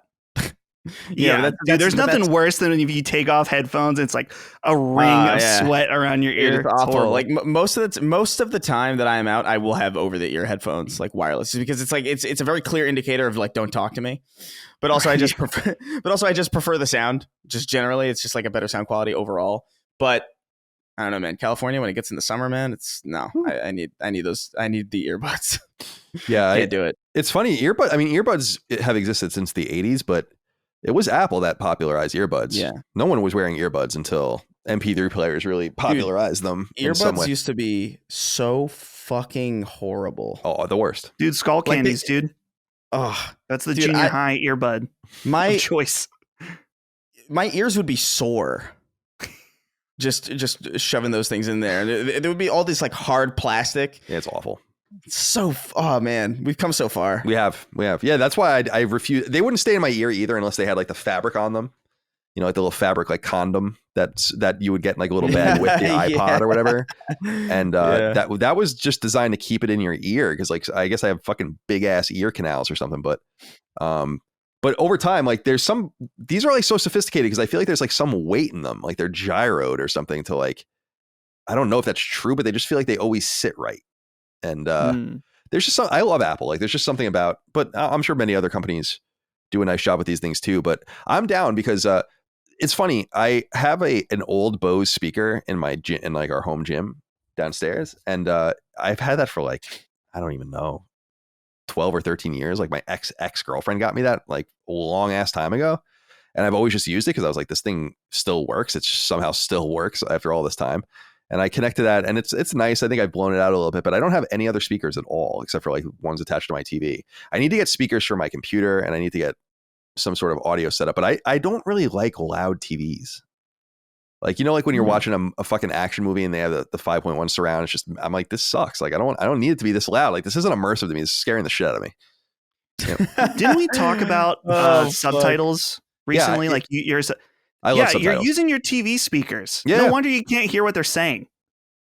I love that. I always feel like I'm missing things too. I just like the. Yeah, I like to have subtitles on purely in case, like, cause sometimes audio mixing is so weird where it's like a character's whispering something and that's the only time it's ever brought up. Tenet's so bad with that. Dude, Tenet. I walked out of the movie and like I watched it intently and I don't know what anyone said. It's like you didn't watch it. It's like the movie gaslights you into thinking you saw it. It's a fucking weird movie, but I don't know, man. Like I love loud TVs. My TV's at like 40. Yeah, I can't do it. Like I don't need like intense sound for some reason. It's just doesn't do it for me at all. I think I honestly think it's a growing up in the city thing. I need sound. Like sometimes I will just play Seinfeld in the living room, even if I'm like in here because it sounds like things happening. But that's probably just my brain. It's your broken brain. My broken, busted up fucking brain. Number 4. In perhaps both unexpected and maybe even unbelievable news, the long in development and obviously tortured Dead Island 2 project has finally gone gold. And not only is it going to hit its newest planned release date, it's actually going to arrive about a week earlier than intended. Going gold, of course, is gaming nomenclature for a game's version 1.0 being finished and prepared for manufacturing, printing, and digital publishing as well. Originally slated this most recent go-around for April 28th, the game will now actually arrive on April 21st and will be on both PS4 and PS5. A sequel to the original Dead Island, a zombie-filled open-world action RPG launched in 2011 on PS3. Dead Island 2 has been in development in some form or another since 2012 and has since gone through a ton of missed release dates and a staggering 3 developers before arriving at this point, having first been led by Spec Ops The Line developer Jaeger with a 2015 release date in mind, before throwing Jaeger off the project and bringing on UK team and sometimes PlayStation partner Sumo Digital. Sumo led the project for the next 2 or 3 years before publisher Deep Silver brought it to its internal team Dambuster, known best for its pretty bad 2016 open-world game Homefront: The Revolution. The game was first shown to press in 2014, and the original Dead Island studio, the renowned Polish team Techland, has released 2 smash hits since then, 2015's Dying Light and 2022's Dying Light 2 with a combined 30 million units sold between the games. Amazing. But on Dead Island 2, Dustin, are you in or are you out? This game actually looks pretty good. I just don't know if I can believe it or not. Sometimes crazy things happen. To be honest, none of these zombie game, whether it's Dying Light 2 or Dead Island, none of these have appealed to me. I've tried to check them all out and I've never successfully been into one, but it's weird. I've been seeing some positive buzz around this game, and I haven't figured out the reaction to Dying Light 2 because I hear some people that really liked it, and a lot of people also feel like it was kind of a disappointing follow-up, but clearly there's that hunger for this type of game, despite the fact that we often complain that there's too many zombie games. Clearly there's an audience for it. So hopefully this one isn't the status quo of development hell game that ends up eventually releasing and being bad. Hopefully this is a good one. It doesn't feel likely based on history, but I'm rooting for it still. I'm rooting for all games to be good, but who knows? I'm sorry, I was muted. Me too, I said. How about you, Chris? Yeah, man, I don't know. The thing about this game, it's like just this level of development hell is relatively unprecedented. Like I can't think off the top of my head. I can't think of a game that's exchanged hands for as long. Usually a game is like in development hell for a long time, but it's still like usually the same studio toiling away at something. Yeah, I don't think I can actually name any game that's been developed by 3 individual studios at different times. I don't know. The closest I can the closest I can think is like maybe Final Fantasy VII Remake that was like ripped away from CyberConnect, right? Yeah, that's CyberConnect. 2 teams. But like, so that's 2, but like this is kind of crazy, and it's unprecedented too because it's a sequel to a game that just quite frankly wasn't very good. So it's interesting to see the positive buzz around this game, and even just like not even necessarily from other people, but from us when we were seeing the gameplay footage, and we were looking pretty like it looked good to me. It looked like something that I would have liked to play. And so, I don't know, man, like Dustin said, like the history of this kind of thing, like precedent tells us that this is probably not it's probably not going to be a great showing. And I would imagine that, in all honesty, I don't imagine this game's going to sell particularly well.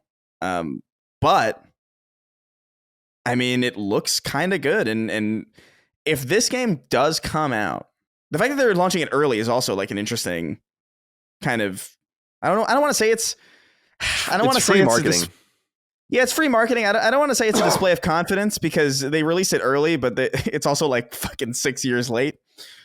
So I don't know. I just feel if this game does well, then this year in particular has been uncharacteristically good.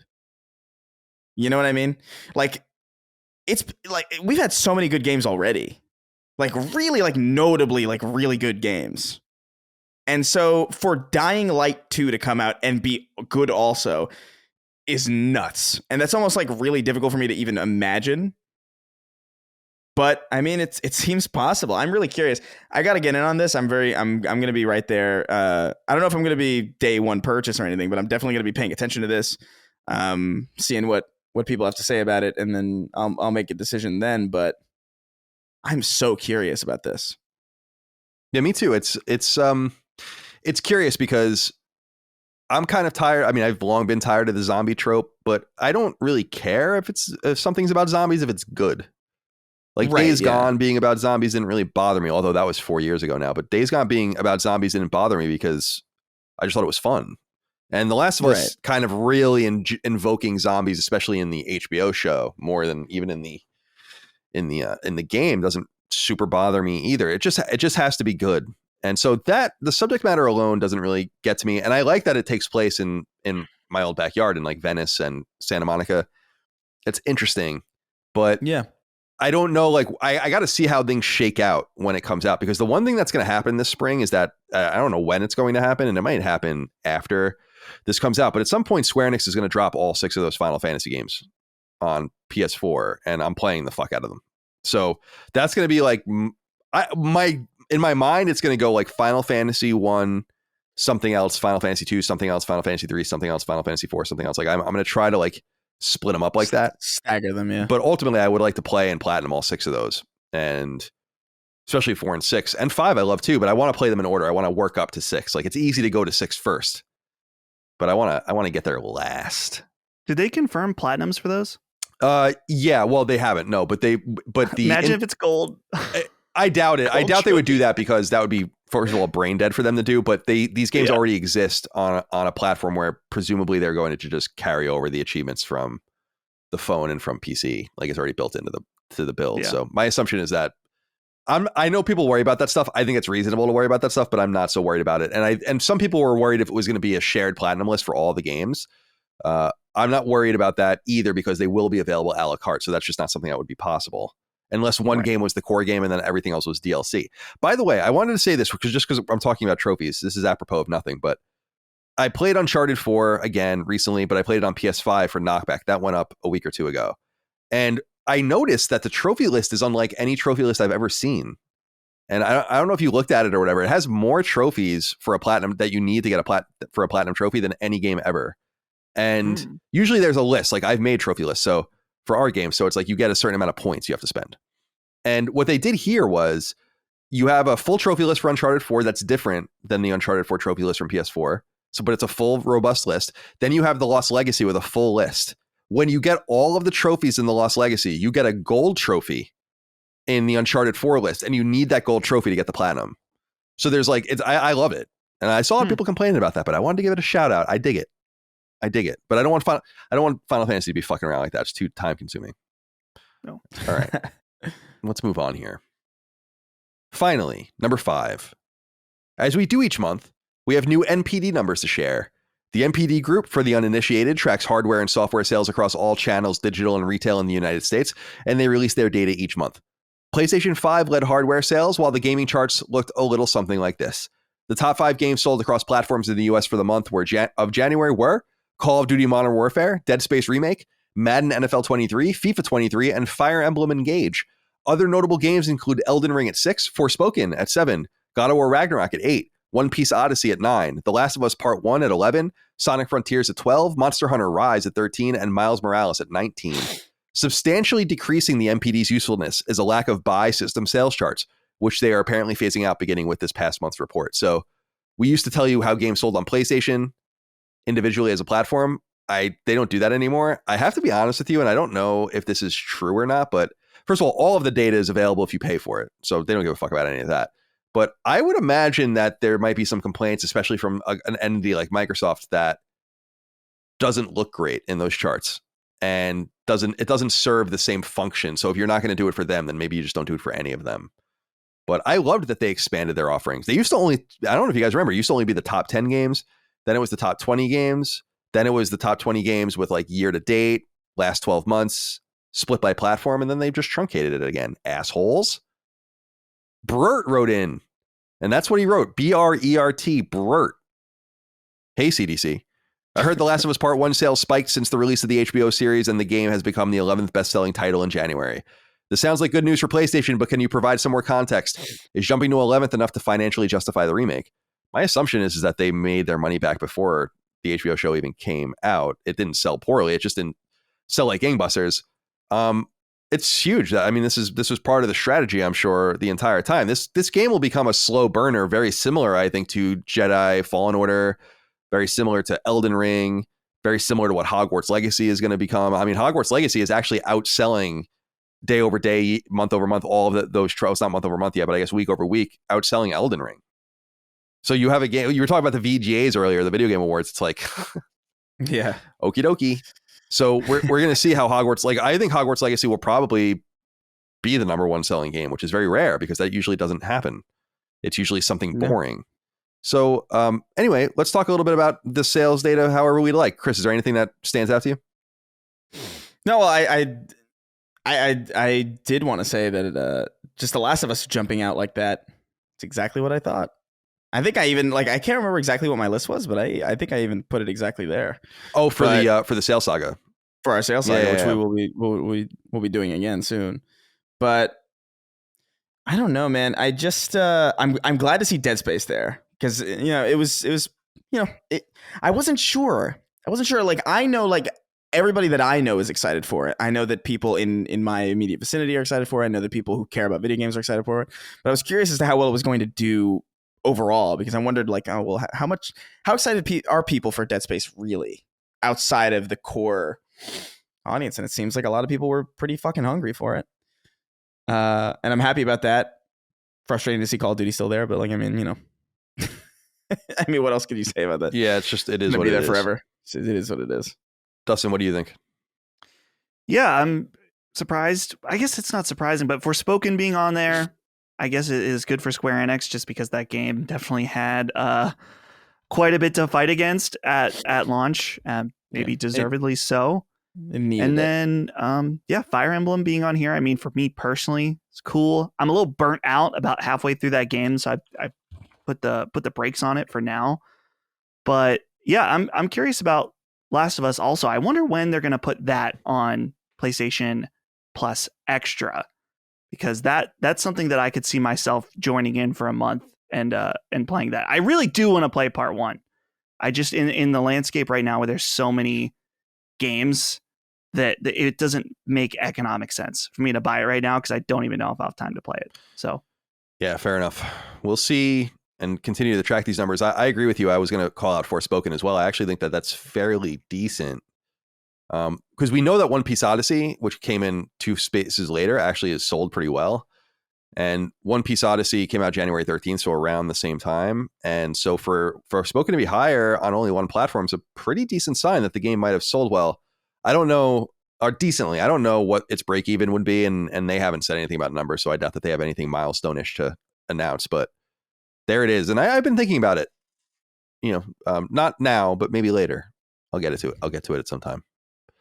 Okay, my friends, it's time to go into listener inquiries. We end every episode of Sacred Symbols with 6 questions, comments, concerns, thoughts, and ideas from the audience on Patreon. Remember to support us on Patreon for early ad-free access to the show, the ability to submit these questions, comments, concerns, thoughts, and ideas, monthly Q&As, get your name in the credits, and so on and so forth.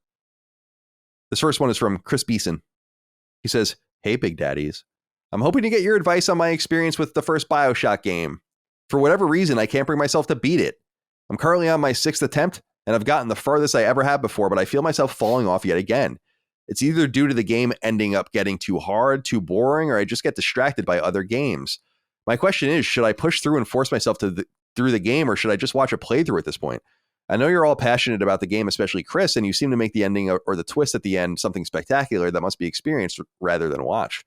Would love your insight. Thanks, boys." I'm surprised you've even been able to avoid what happens, but at this point, if you're in games, but because it's so famous. But Dustin, you have something to say about this? I feel like 6 attempts, and it hasn't stuck. I mean, from a personal perspective, I find that shocking. But I'm also just surprised at the amount of dedication to try to get into something you clearly don't like. It's okay if you don't like Bioshock or if you're not into it. I mean, I can't be. I have to be honest here. I find that a little distasteful, just because Bioshock, I just feel like, is undeniably one of the greatest games of all time ever. Yeah, you're wrong. But I mean, like, don't force yourself. It's okay.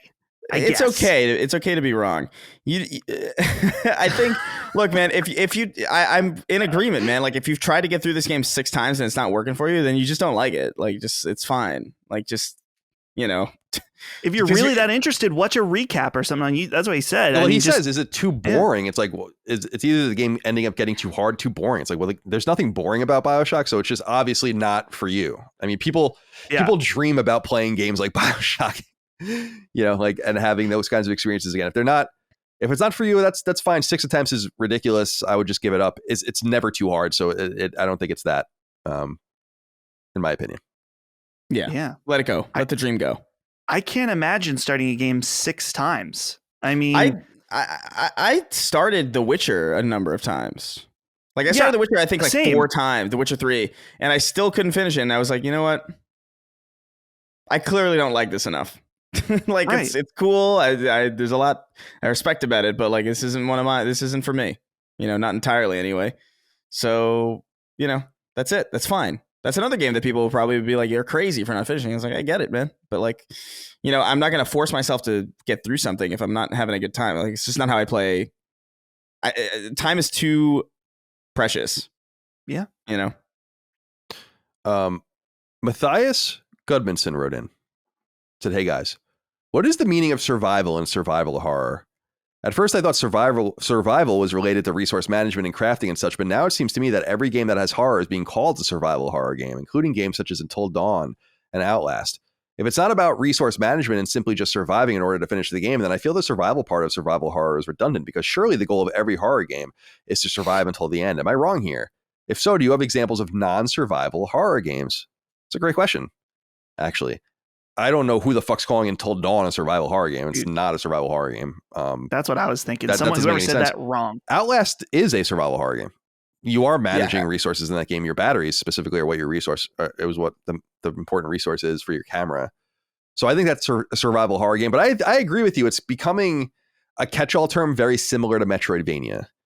And Metroidvania, when I actually remember when Darksiders was the first 3D game I had ever seen, when people were like, that's a Metroidvania. And I'm like, and then I started realizing, wait, Zelda's a Metroidvania. If you count 3D games as being Metroidvanias, then we already have a Metroidvania style game, which is Zelda.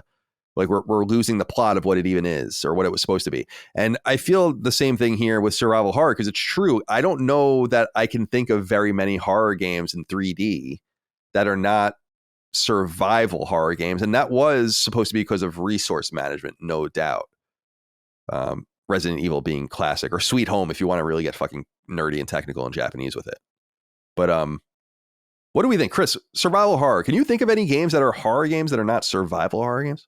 Yeah, I don't know. I know of games that are horror adjacent, right? Like things like something like Hunter the Reckoning, you know, or something like where it's like, I don't know if that's a survival horror game. That's just like a kind of like it's like meant to be kind of dark.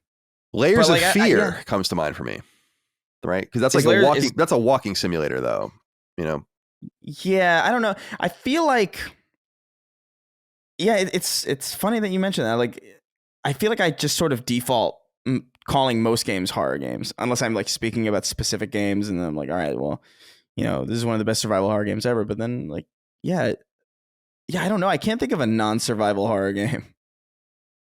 Yeah. Well, what do you think? I'm looking through a list right now because I just searched like horror games to find which ones. Like just think of a list overall. There's some like Dead by Daylight is a multiplayer game that's horror themed. So you can kind of put that in that category. Is Until Fatal Dawn, Frame? Fatal Frame. That's about photography, right? So yeah, you're managing things, I guess, in it. Maybe. Yeah, and you are trying to survive. Yeah, I don't know. Go on, Dustin. To me, I feel like survival horror is all about the, like we said, the resource management, but also just the vulnerability of your main character. Like, especially at the beginning, usually survival horror games are the most difficult. Not always, but you're the most vulnerable at the beginning. You need to like get upgrades and in order to get better weapons and stuff like that. Some survival horror games, you don't ever get weapons at all. You simply just are trying to get away and stay safe from whatever creature or monster, Which whatever. Is Outlast. That's why I was surprised he brought that up. Well, then, if the way that I'm thinking about it now, if that's the case, because it's been a long time since I played Outlast, I can't remember. Do you have a weapon in Outlast? No. Can you fight back at all? No, I don't think so. You can hide. So I feel like you could probably argue that that's not a survival horror game. Because I feel like a survival horror game implies that you can fight back in some way. Well, that's probably true, because he does make the good point. It's like, well, if surviving is just getting to the end of the game, that's all games. So like survival action. And that is true. So I think you might be right. Like we might have stumbled upon the entire notion of survival usually being redundant. Right, yeah. Because now survival, like when the term survival horror came out, like when that was really coined in the late 90s, there was no such thing as survival games like we understand them now, which is a whole different thing, like The Forest and fucking Don't Starve and shit like that. And Minecraft, what'd you say? Minecraft. And Minecraft, is right. a survival game. Yeah. So it's we didn't even have any notion for that. And that's like a totally different thing. It's very similar to Nintendo itself used to call things adventure games. If you actually look at the box art for old NES games, it'd be like adventure series and stuff. And it's like, Zelda's not an adventure game. What the fuck are you talking about? Even during the nomenclature at the time, no one would have seen that as an adventure game, except for on a very specific platform. So I think that it's just a matter of these things just kind of getting loosely thrown around. And Metroidvania is the best example I can think of where that doesn't mean anything anymore. I mean, but frankly, RPG doesn't mean anything anymore either. So, yeah, like you long ago made the point, and it's true. It's like Madden and MLB The Show are role-playing games. In fact, they're deeper role-playing games than, like, on an RPG basis, Madden is way deeper than any Final Fantasy game, if you want to get real technical with it. Yeah. And I think some of you want to get real technical with it. So I think it's also about understanding what things mean. Like when I hear a musical term like art rock, I know what that means, even though it's hard to really explain what it means. But when you hear it, you know it. Yeah. And so like maybe indie. survival horror is the same. You know, I don't know. What were you saying, Chris? I'm sorry. Yeah. No, I was saying like indie also. Indie, like right. It's like a very specific, like, you know what that means or you don't. But yeah, I don't know. I feel like it's just a largely meaningless distinction. I think survival. Honestly, my honest opinion is like I think just survival horror sounds dope as a phrase. Great marketing tool. I mean, I think that's why people use it. To be honest with you. Yeah, Capcom might have been the one that even coined it. I don't know for sure. for I'd have to look Resident into that. But that might be like something out of a marketing room in 1997 or something like that. But yeah, it's just. I actually feel pretty passionately that, and I don't know how this would work. I mean, other organizations do shit like this when I'm really into astronomy, for instance, and people gather and there's like a rule about how things are named and what things are called and like how things are categorized and all of this. Like, and there's acceptance, and like there should be some sort of like some sort of way we categorize games and like accept how games are categorized. And like smart people should sit down and figure this out. There are a lot of smart people in the industry that could get through this. I would love to be on a Congress like that, figure out how things are. It's like the old argument we had at IGN, me and my old friend Mark Ryan, about how like he was really vehement that Metroid Prime was not, and that's actually very timely considering it's just out, that on Switch, is that Metroid Prime is not a first person shooter, that it's fundamentally like an adventure game, like a puzzle solving game with like some light action elements, especially compared to the old Metroid games. And I was like, what are you, fucking crazy? It's a first person shooter. Like it is what it is. But people have to figure this out, I think, one way or the other. Yeah. It's just too subjective when it comes to art, because it's, oh, this is a planetoid. It's like, all right, well, if you're talking about astronomy, it's like, all right, well, that's clearly a fucking planet. Yeah, there are rules. Yeah. And sometimes there's debate about like whether or not something is a planet or not a planet, but like at least you're operating within those confines. Yeah. But like when you're getting into art, it's just kind of like, all right, well, is this a survival horror game? It's like, what makes it that way? It's like, well, the vibe, I guess. It's just really is all the entire gaming industry runs on vibes and vibes alone. Vibes, because when I think of something like Infamous, and then I think of something like, Crystal Dynamics Avengers game, I think Infamous is more of a superhero game than that Avengers game is. You know what I mean? Even though the Avengers game is literally about you know what I mean? It's just like it's all so wildly subjective. It's crazy. It's fun. I mean, that's part of what makes art fun. And and kind of the disagreements on what things are. And this happens in literature too. So it's not like it's unique to games, but that's true. And probably in film as well. And then and in music, certainly, like you were saying, indie doesn't really exist anymore. I mean, the whole notion of indie, it's like punk. Everything is post indie or post punk now because those movements are dead. But indie is like a sound now. It like indie doesn't really mean anything. It's just so much as like it's like, okay, well that's an indie sound. It doesn't literally mean independent anymore. It's just like, okay, this is like kind of garage rock with like kind of like, well, that's what I was thinking, is like garage rock, like recording off of microphones facing, shitty microphones facing your rig or whatever. Like Illuminati Hottie or like the Beths or something like that. It's like very garagey, but also like kind of like folksy or whatever. I don't know. It's a very strange place. All right, to dwell. Matthias, thank you for the thought exercise. Appreciate that. Yeah, Michael Thought wrote in and said, "Hey fellas, I have a question about the gaming scene that we've gotten in the last 10 years. I've been a gamer since 1987-ish, and gaming seems to be games seem to just be more special and less cynical than today. The Nintendo Powers and EGMs of the world would hype up games, and it would just seem like it was more of a special of a time. N64, PlayStation, and Dreamcast launches were just huge, and it wasn't so negative. Even the Sega and Nintendo console wars eras seemed to be just fun as we were kids, and we're just happy to play games. I think now there are too many voices. Being in the industry for 20 years, do you think gaming has become too big and accessible? So instead of bringing up the medium with excitement like in the 80s, 90s, and 2000s, do you see it as more about being controversial and trying to bend gaming into something instead of just letting everyone be what it wants to be? Examples being Gamergate, crunch, or inclusion, that every game needs to be for everyone. It's just tiring being a gamer, and I think the magic is gone. You're being a little melodramatic, Michael, in my personal opinion. I would also say like those Nintendo Powers are literally just propaganda. That's exactly right. I mean, it's marketing. That's exactly right. And I appreciate the notion because there is something very deeply nostalgic about those days for me too. I have all my old gaming magazines still. It's like one of the few things I did keep. They're in the attic. And it's fun to go through them and see my old address label on there. I used to fucking shit myself when these things would come in. I would know about the time that you could expect it. And then there it would be. And I had but when I had a little bit of money, like in late middle school, early high school, I was getting like Nintendo Power, PSM, EGM2, and like Next Generation. Like I was like fucking absorbing all of it. And I loved it, but it's marketing. And yeah, we're nostalgic for those times because games were not taken seriously and they were toys.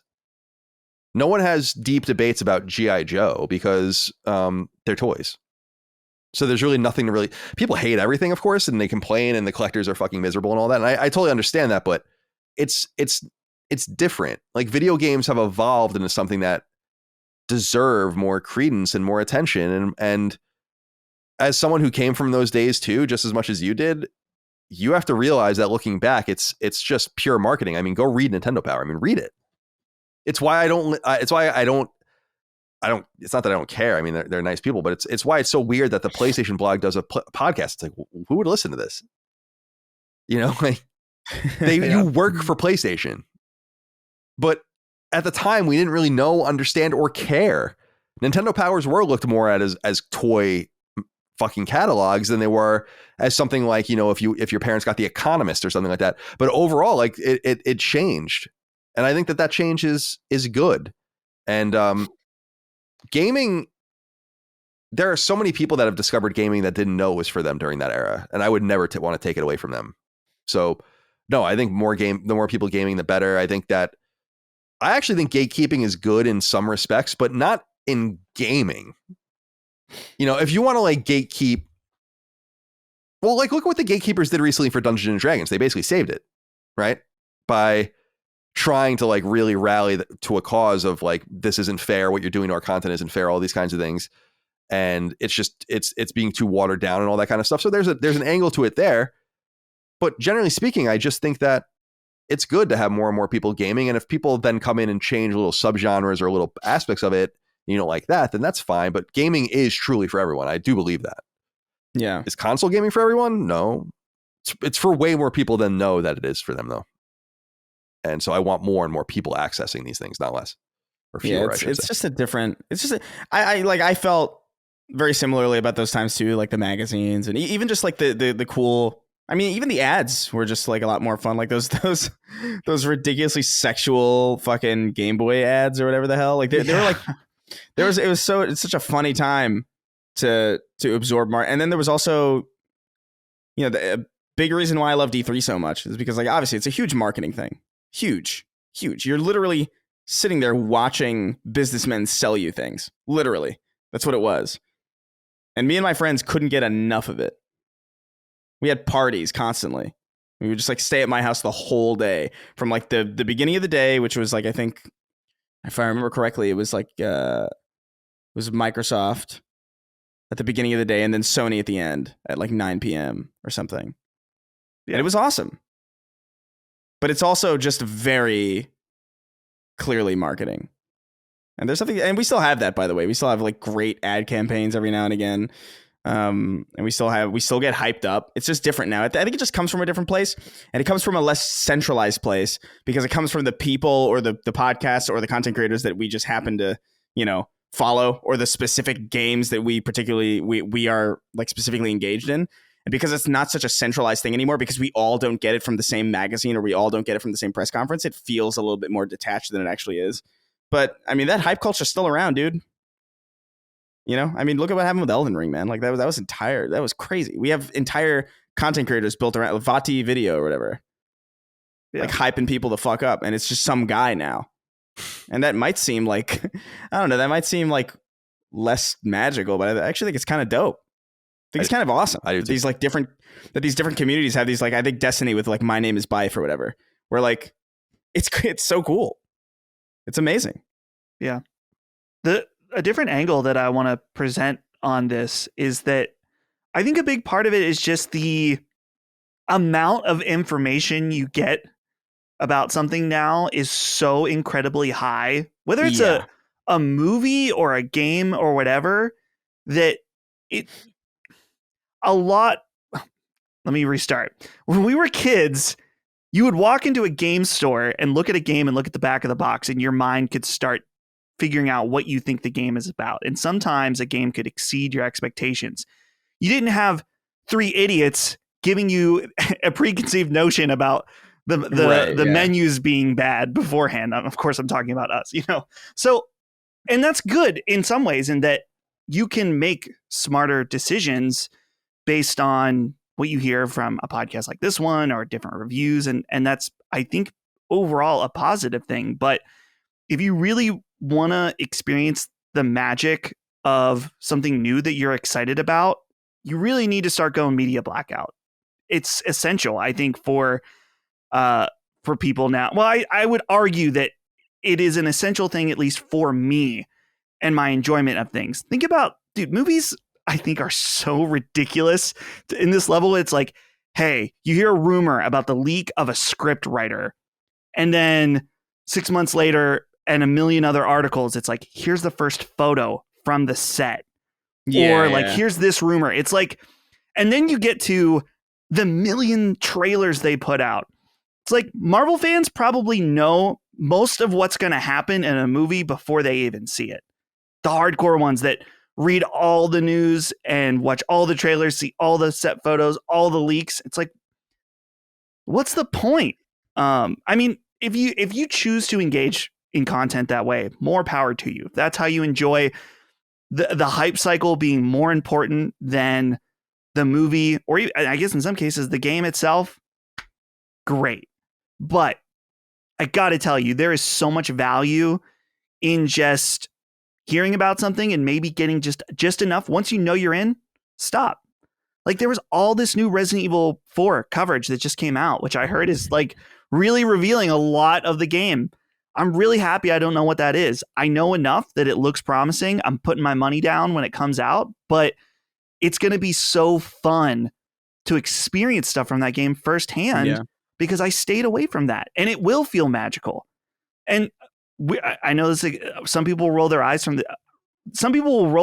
this example, but Kingdom Hearts 3, I stayed away. Once I saw the first few initial trailers, I stayed away. And being able to experience that game without knowing a lot was really nostalgic.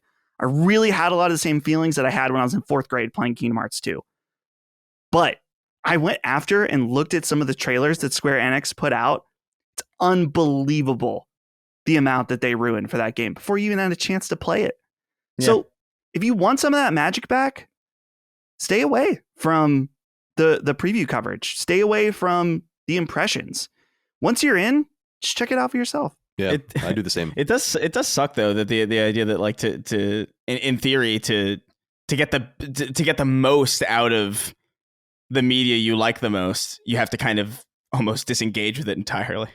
Right. I think it's true. Because like that's how kind of I felt about Elden Ring, right? Where it's like I'm not a huge From Software guy, and I wasn't really paying attention. I didn't give a shit about any of the trailers. I wasn't watching. Then all I heard was that people were playing it and they were really liking it, and it was really good. Even people who like had no business really understanding what the fuck it was were telling me that. So I was like, oh, okay, interesting. And I knew nothing about it, and it was fucking awesome. And I think that's part of why that game resonated with me so much, is because like, wow, I knew nothing about any of this, and how cool is this?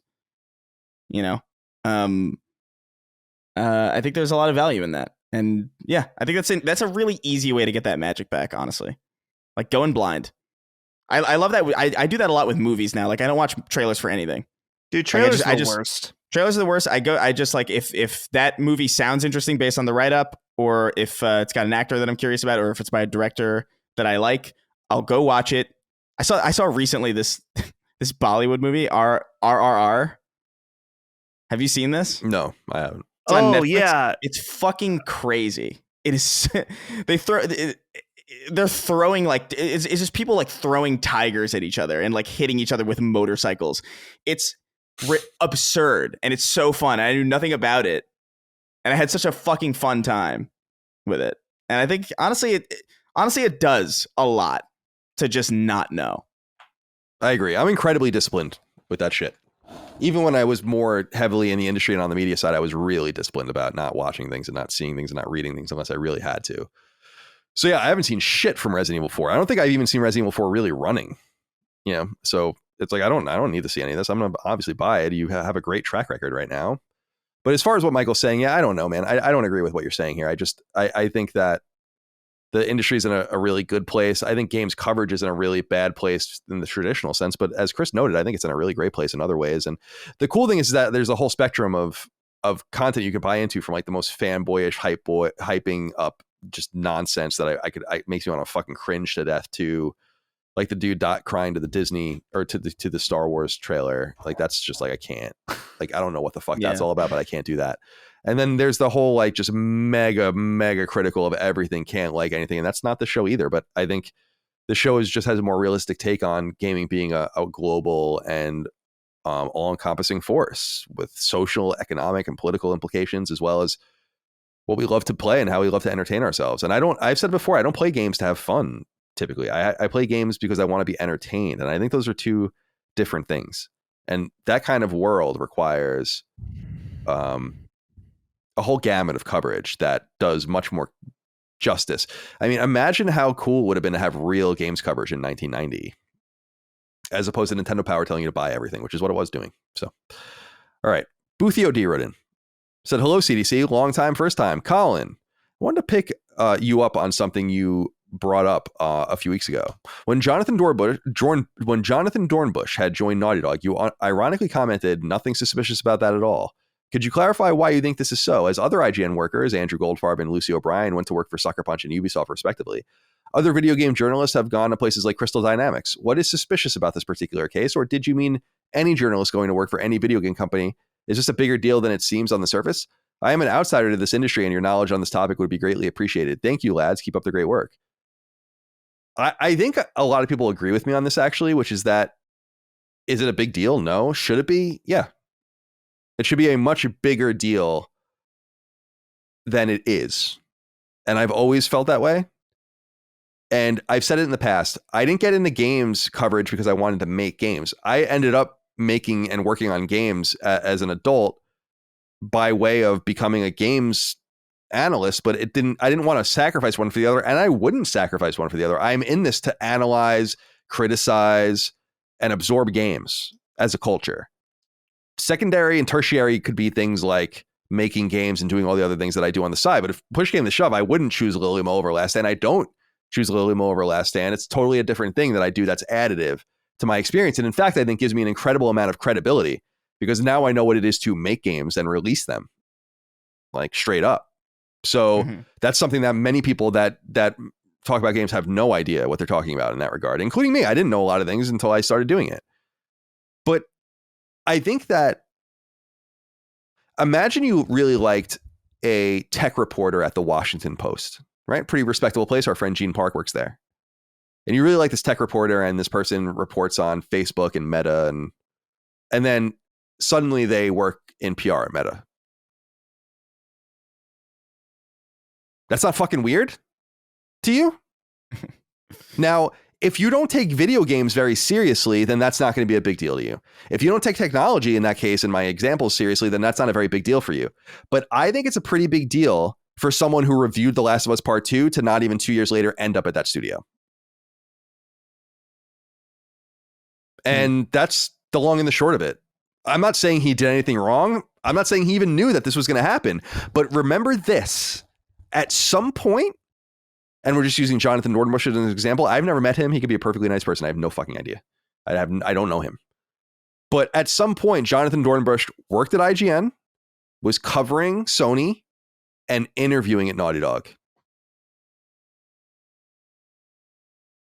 Do you think his coverage of Naughty Dog would have been very earnest in those months leading up to a very rigorous interview process? Or do you think he might have held his punches? Now, if you rewind even further, did he hold his punches? How long did he want to work at Naughty Dog? How long was this on his mind? Am I crazy? Yeah. I mean, that seems to me to be very shady. And so you brought up Lucy O'Brien going to Ubisoft. I used to be friendly with Lucy. People and Goldfarb. Goldfarb worked at Gearbox, then went back to IGN, then went to Sucker Punch. But I think that's all weird. Not because you're not allowed to do it, not because it doesn't happen. It happens all the time. But when you're a critic and you're supposed to be operating in a place of candor and honesty, you cannot balance that with your corporate interest in getting into the industry on that side. It's simply not possible. And I've said it before, and I'll say it again. There is no circumstance when I worked at IGN that Sony would have wanted anything to do with me on a professional level. They knew damn well that wasn't going to happen, and they knew damn well that wasn't even a possibility. We're adversaries in some way, you know? And that's healthy. I agree. So I know people think, I'm sorry, like, it's not just about Dornbush. I don't know him, and I'm not trying to pick on him, but I think that that's fucking weird. I don't know how else to say it. Yeah. You think that, like, just think about it from, like, a beat writer. Like, well, you guys aren't sports fans. Beat writers obviously write for their different teams, but usually they're attached to a newspaper. So imagine Newsday, Long Island's newspaper, the beat writer for the Jets. He just goes and works for the Jets. Well, that happens sometimes, but I'm going to look at him and be like, well, what is this? How can you possibly be on a good enough relationship with them that they want to hire you? How can that be possible? That's the point. Yeah. Anything to say? Well said. Yeah.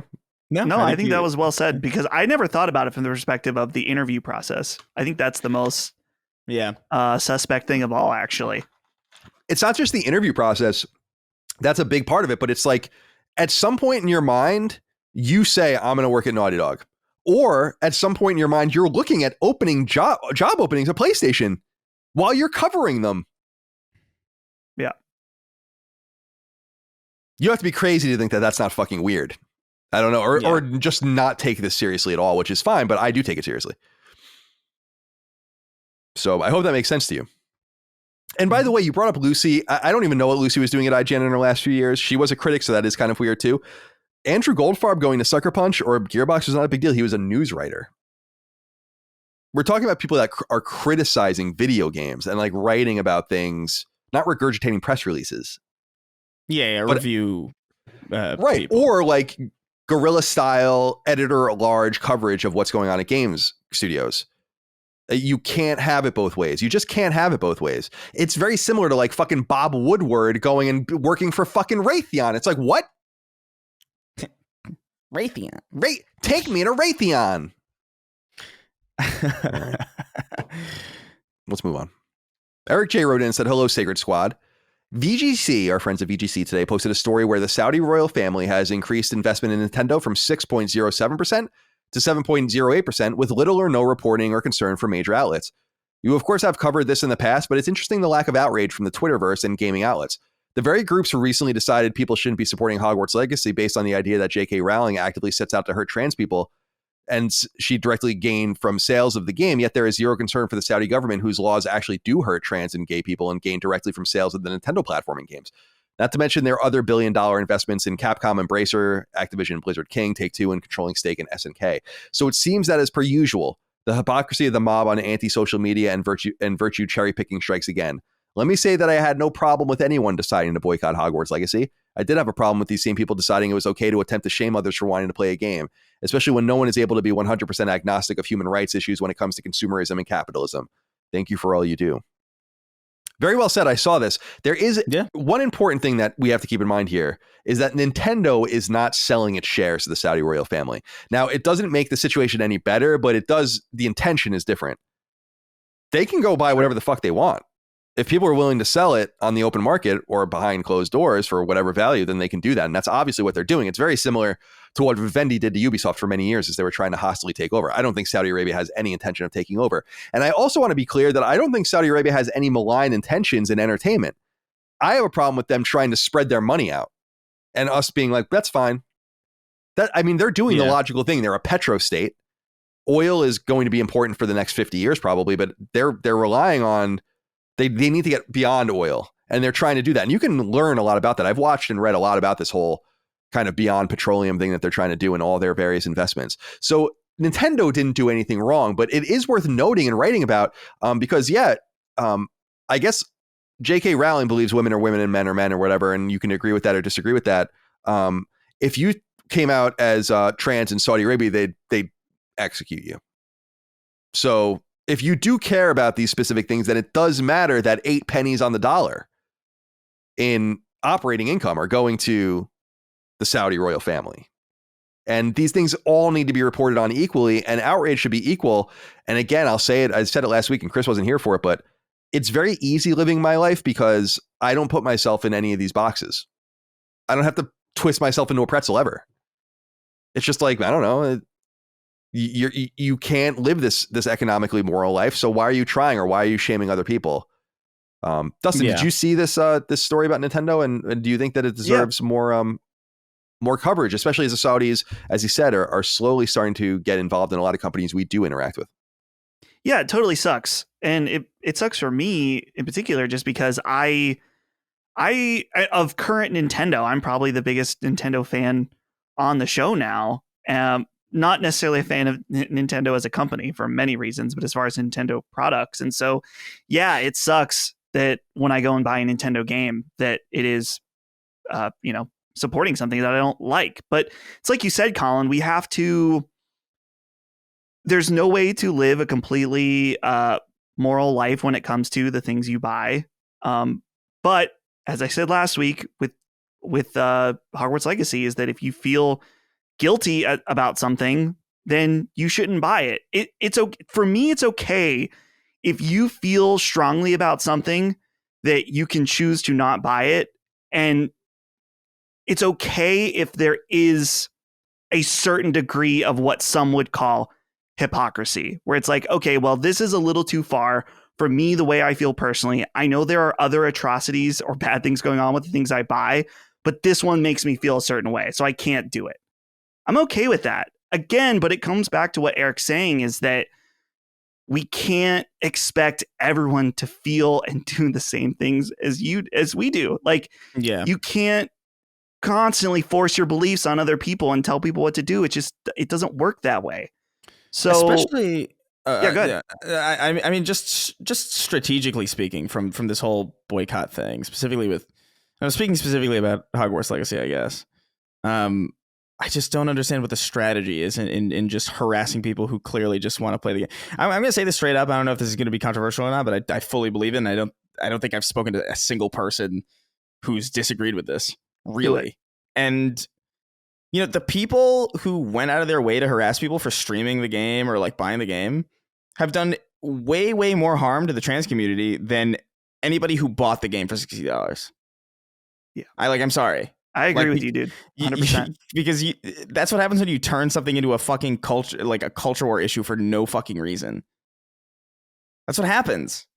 This game's selling Elden Ring numbers, and I'm sorry, but I don't think it would have sold Elden Ring numbers without this extra catalyst going on, without the controversy, without the constant news circulate, without the fact that it was a controversial game. It would have sold well, no doubt.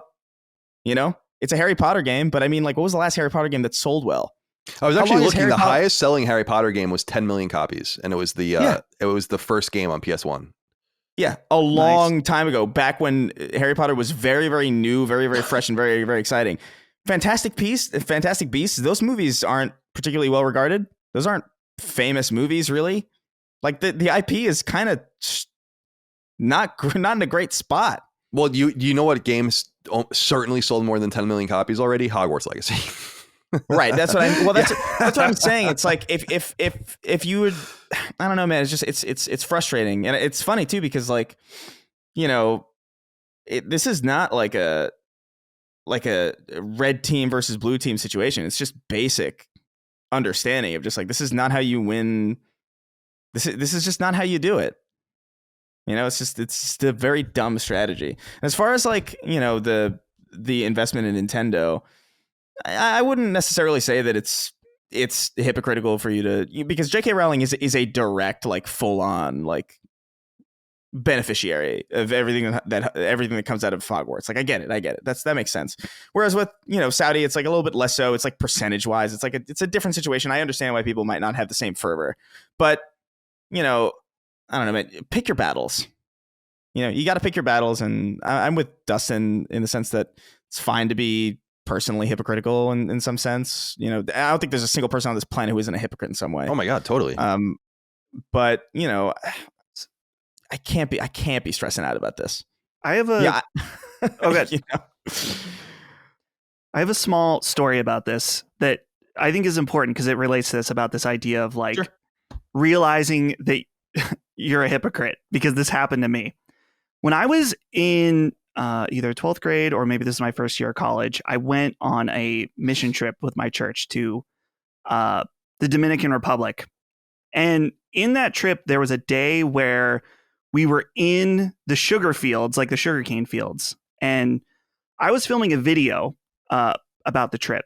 And they said, someone's like, hey, I want to take you over here where the water is. I was like, what?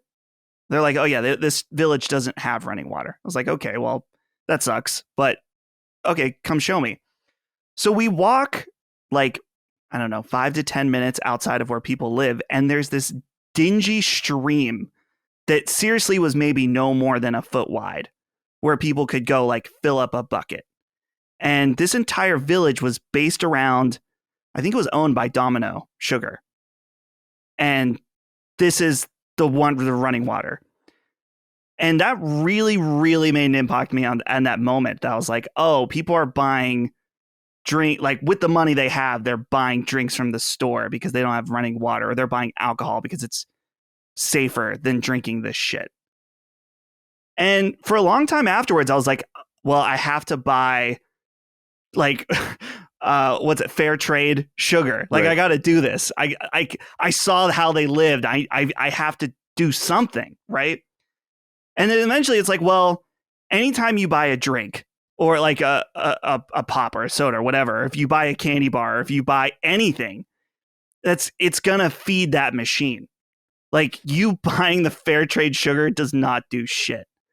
And it was like a really sad revelation for me that it's like, I don't know, you want to care about how you spend your money and the things it supports, but it's just like, I don't know, it feels impossible. And so it's like, yeah, we can pick and choose our battles, but I don't know. It feels hopeless in a lot of ways. Yeah, well, that's why it's entirely a personal moral stance, and that's what a boycott should be. Like, I'm sorry, like a boycott is not going to work in the modern world. It's not going to work.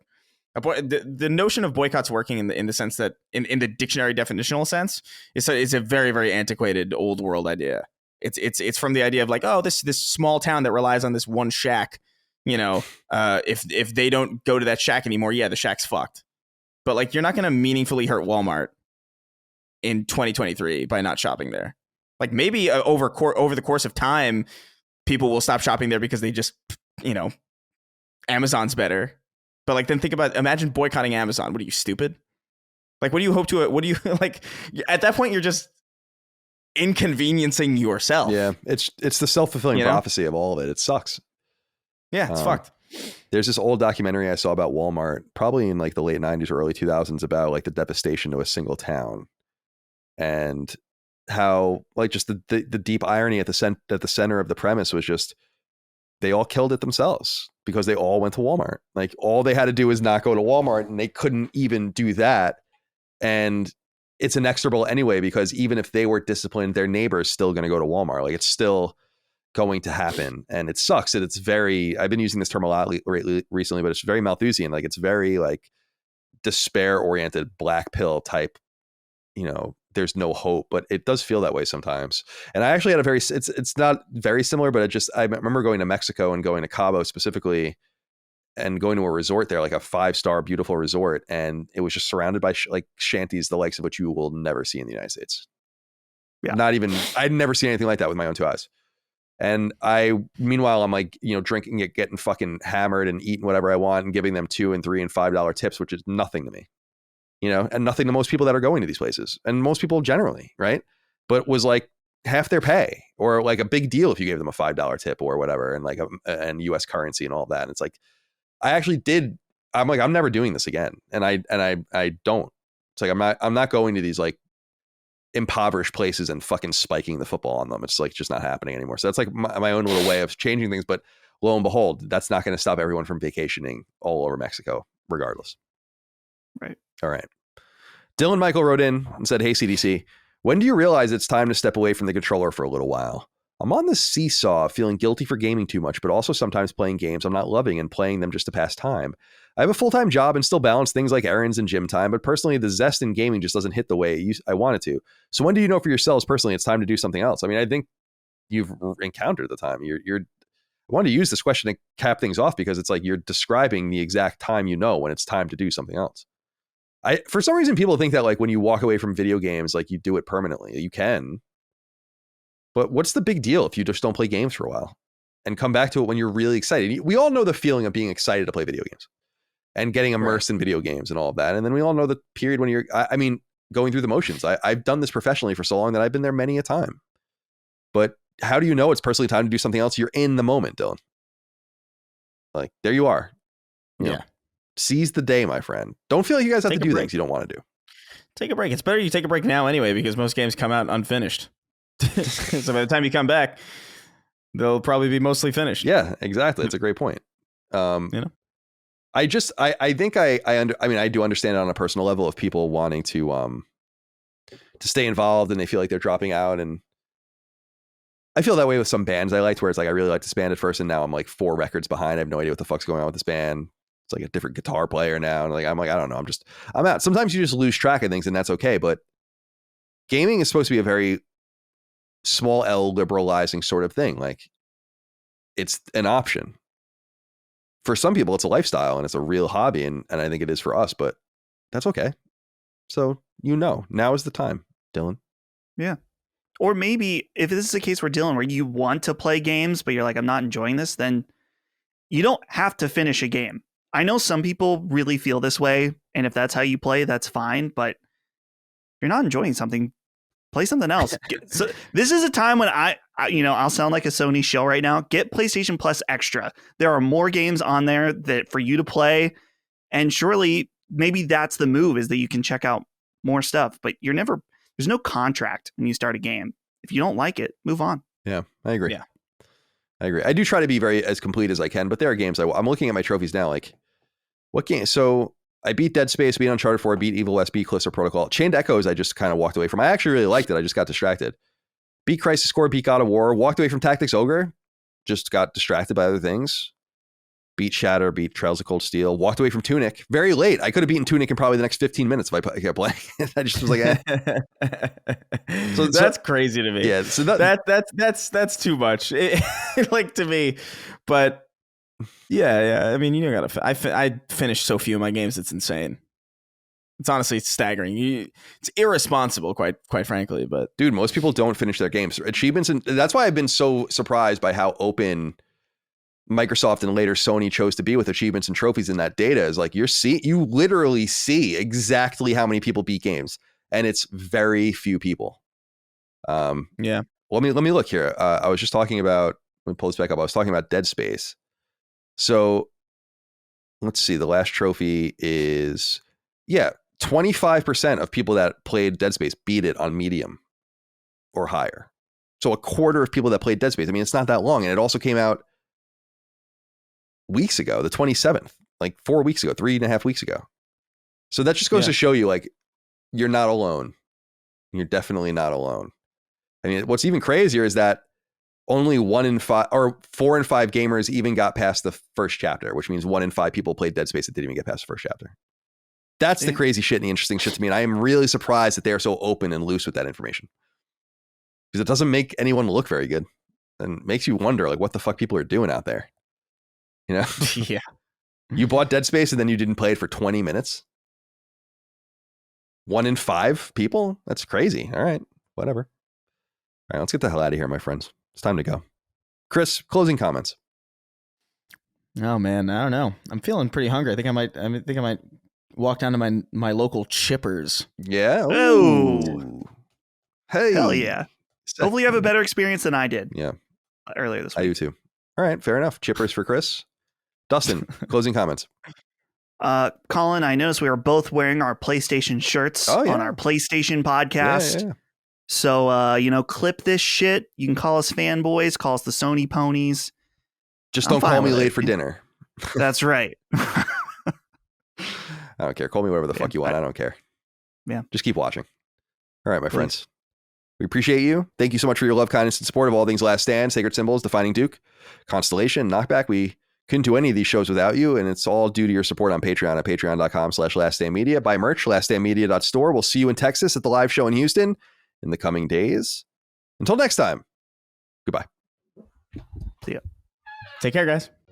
Sacred Symbols, a PlayStation podcast, is a product and trademark of Last Stand Media and Collins Last Stand LLC, and is proudly recorded in the USA. The show is conceived by, is written by, and is directed by me, Colin Moriarty. My co-hosts are Chris Raygun Maldonado and Dustin Furman. The show is produced by executive producer Dustin Furman. It's edited by associate producer Ben Smith. All of Last Stand's theme music is by my best friend, Ramon Narvaez. As you know, all of Last Stand's shows, including Sacred Symbols, are fan-funded on Patreon at patreon.com/laststandmedia. The following names are at the producer level on Patreon, our highest tier, and we're grateful for your thoughtful and kind contributions to our independent endeavor. Thank you.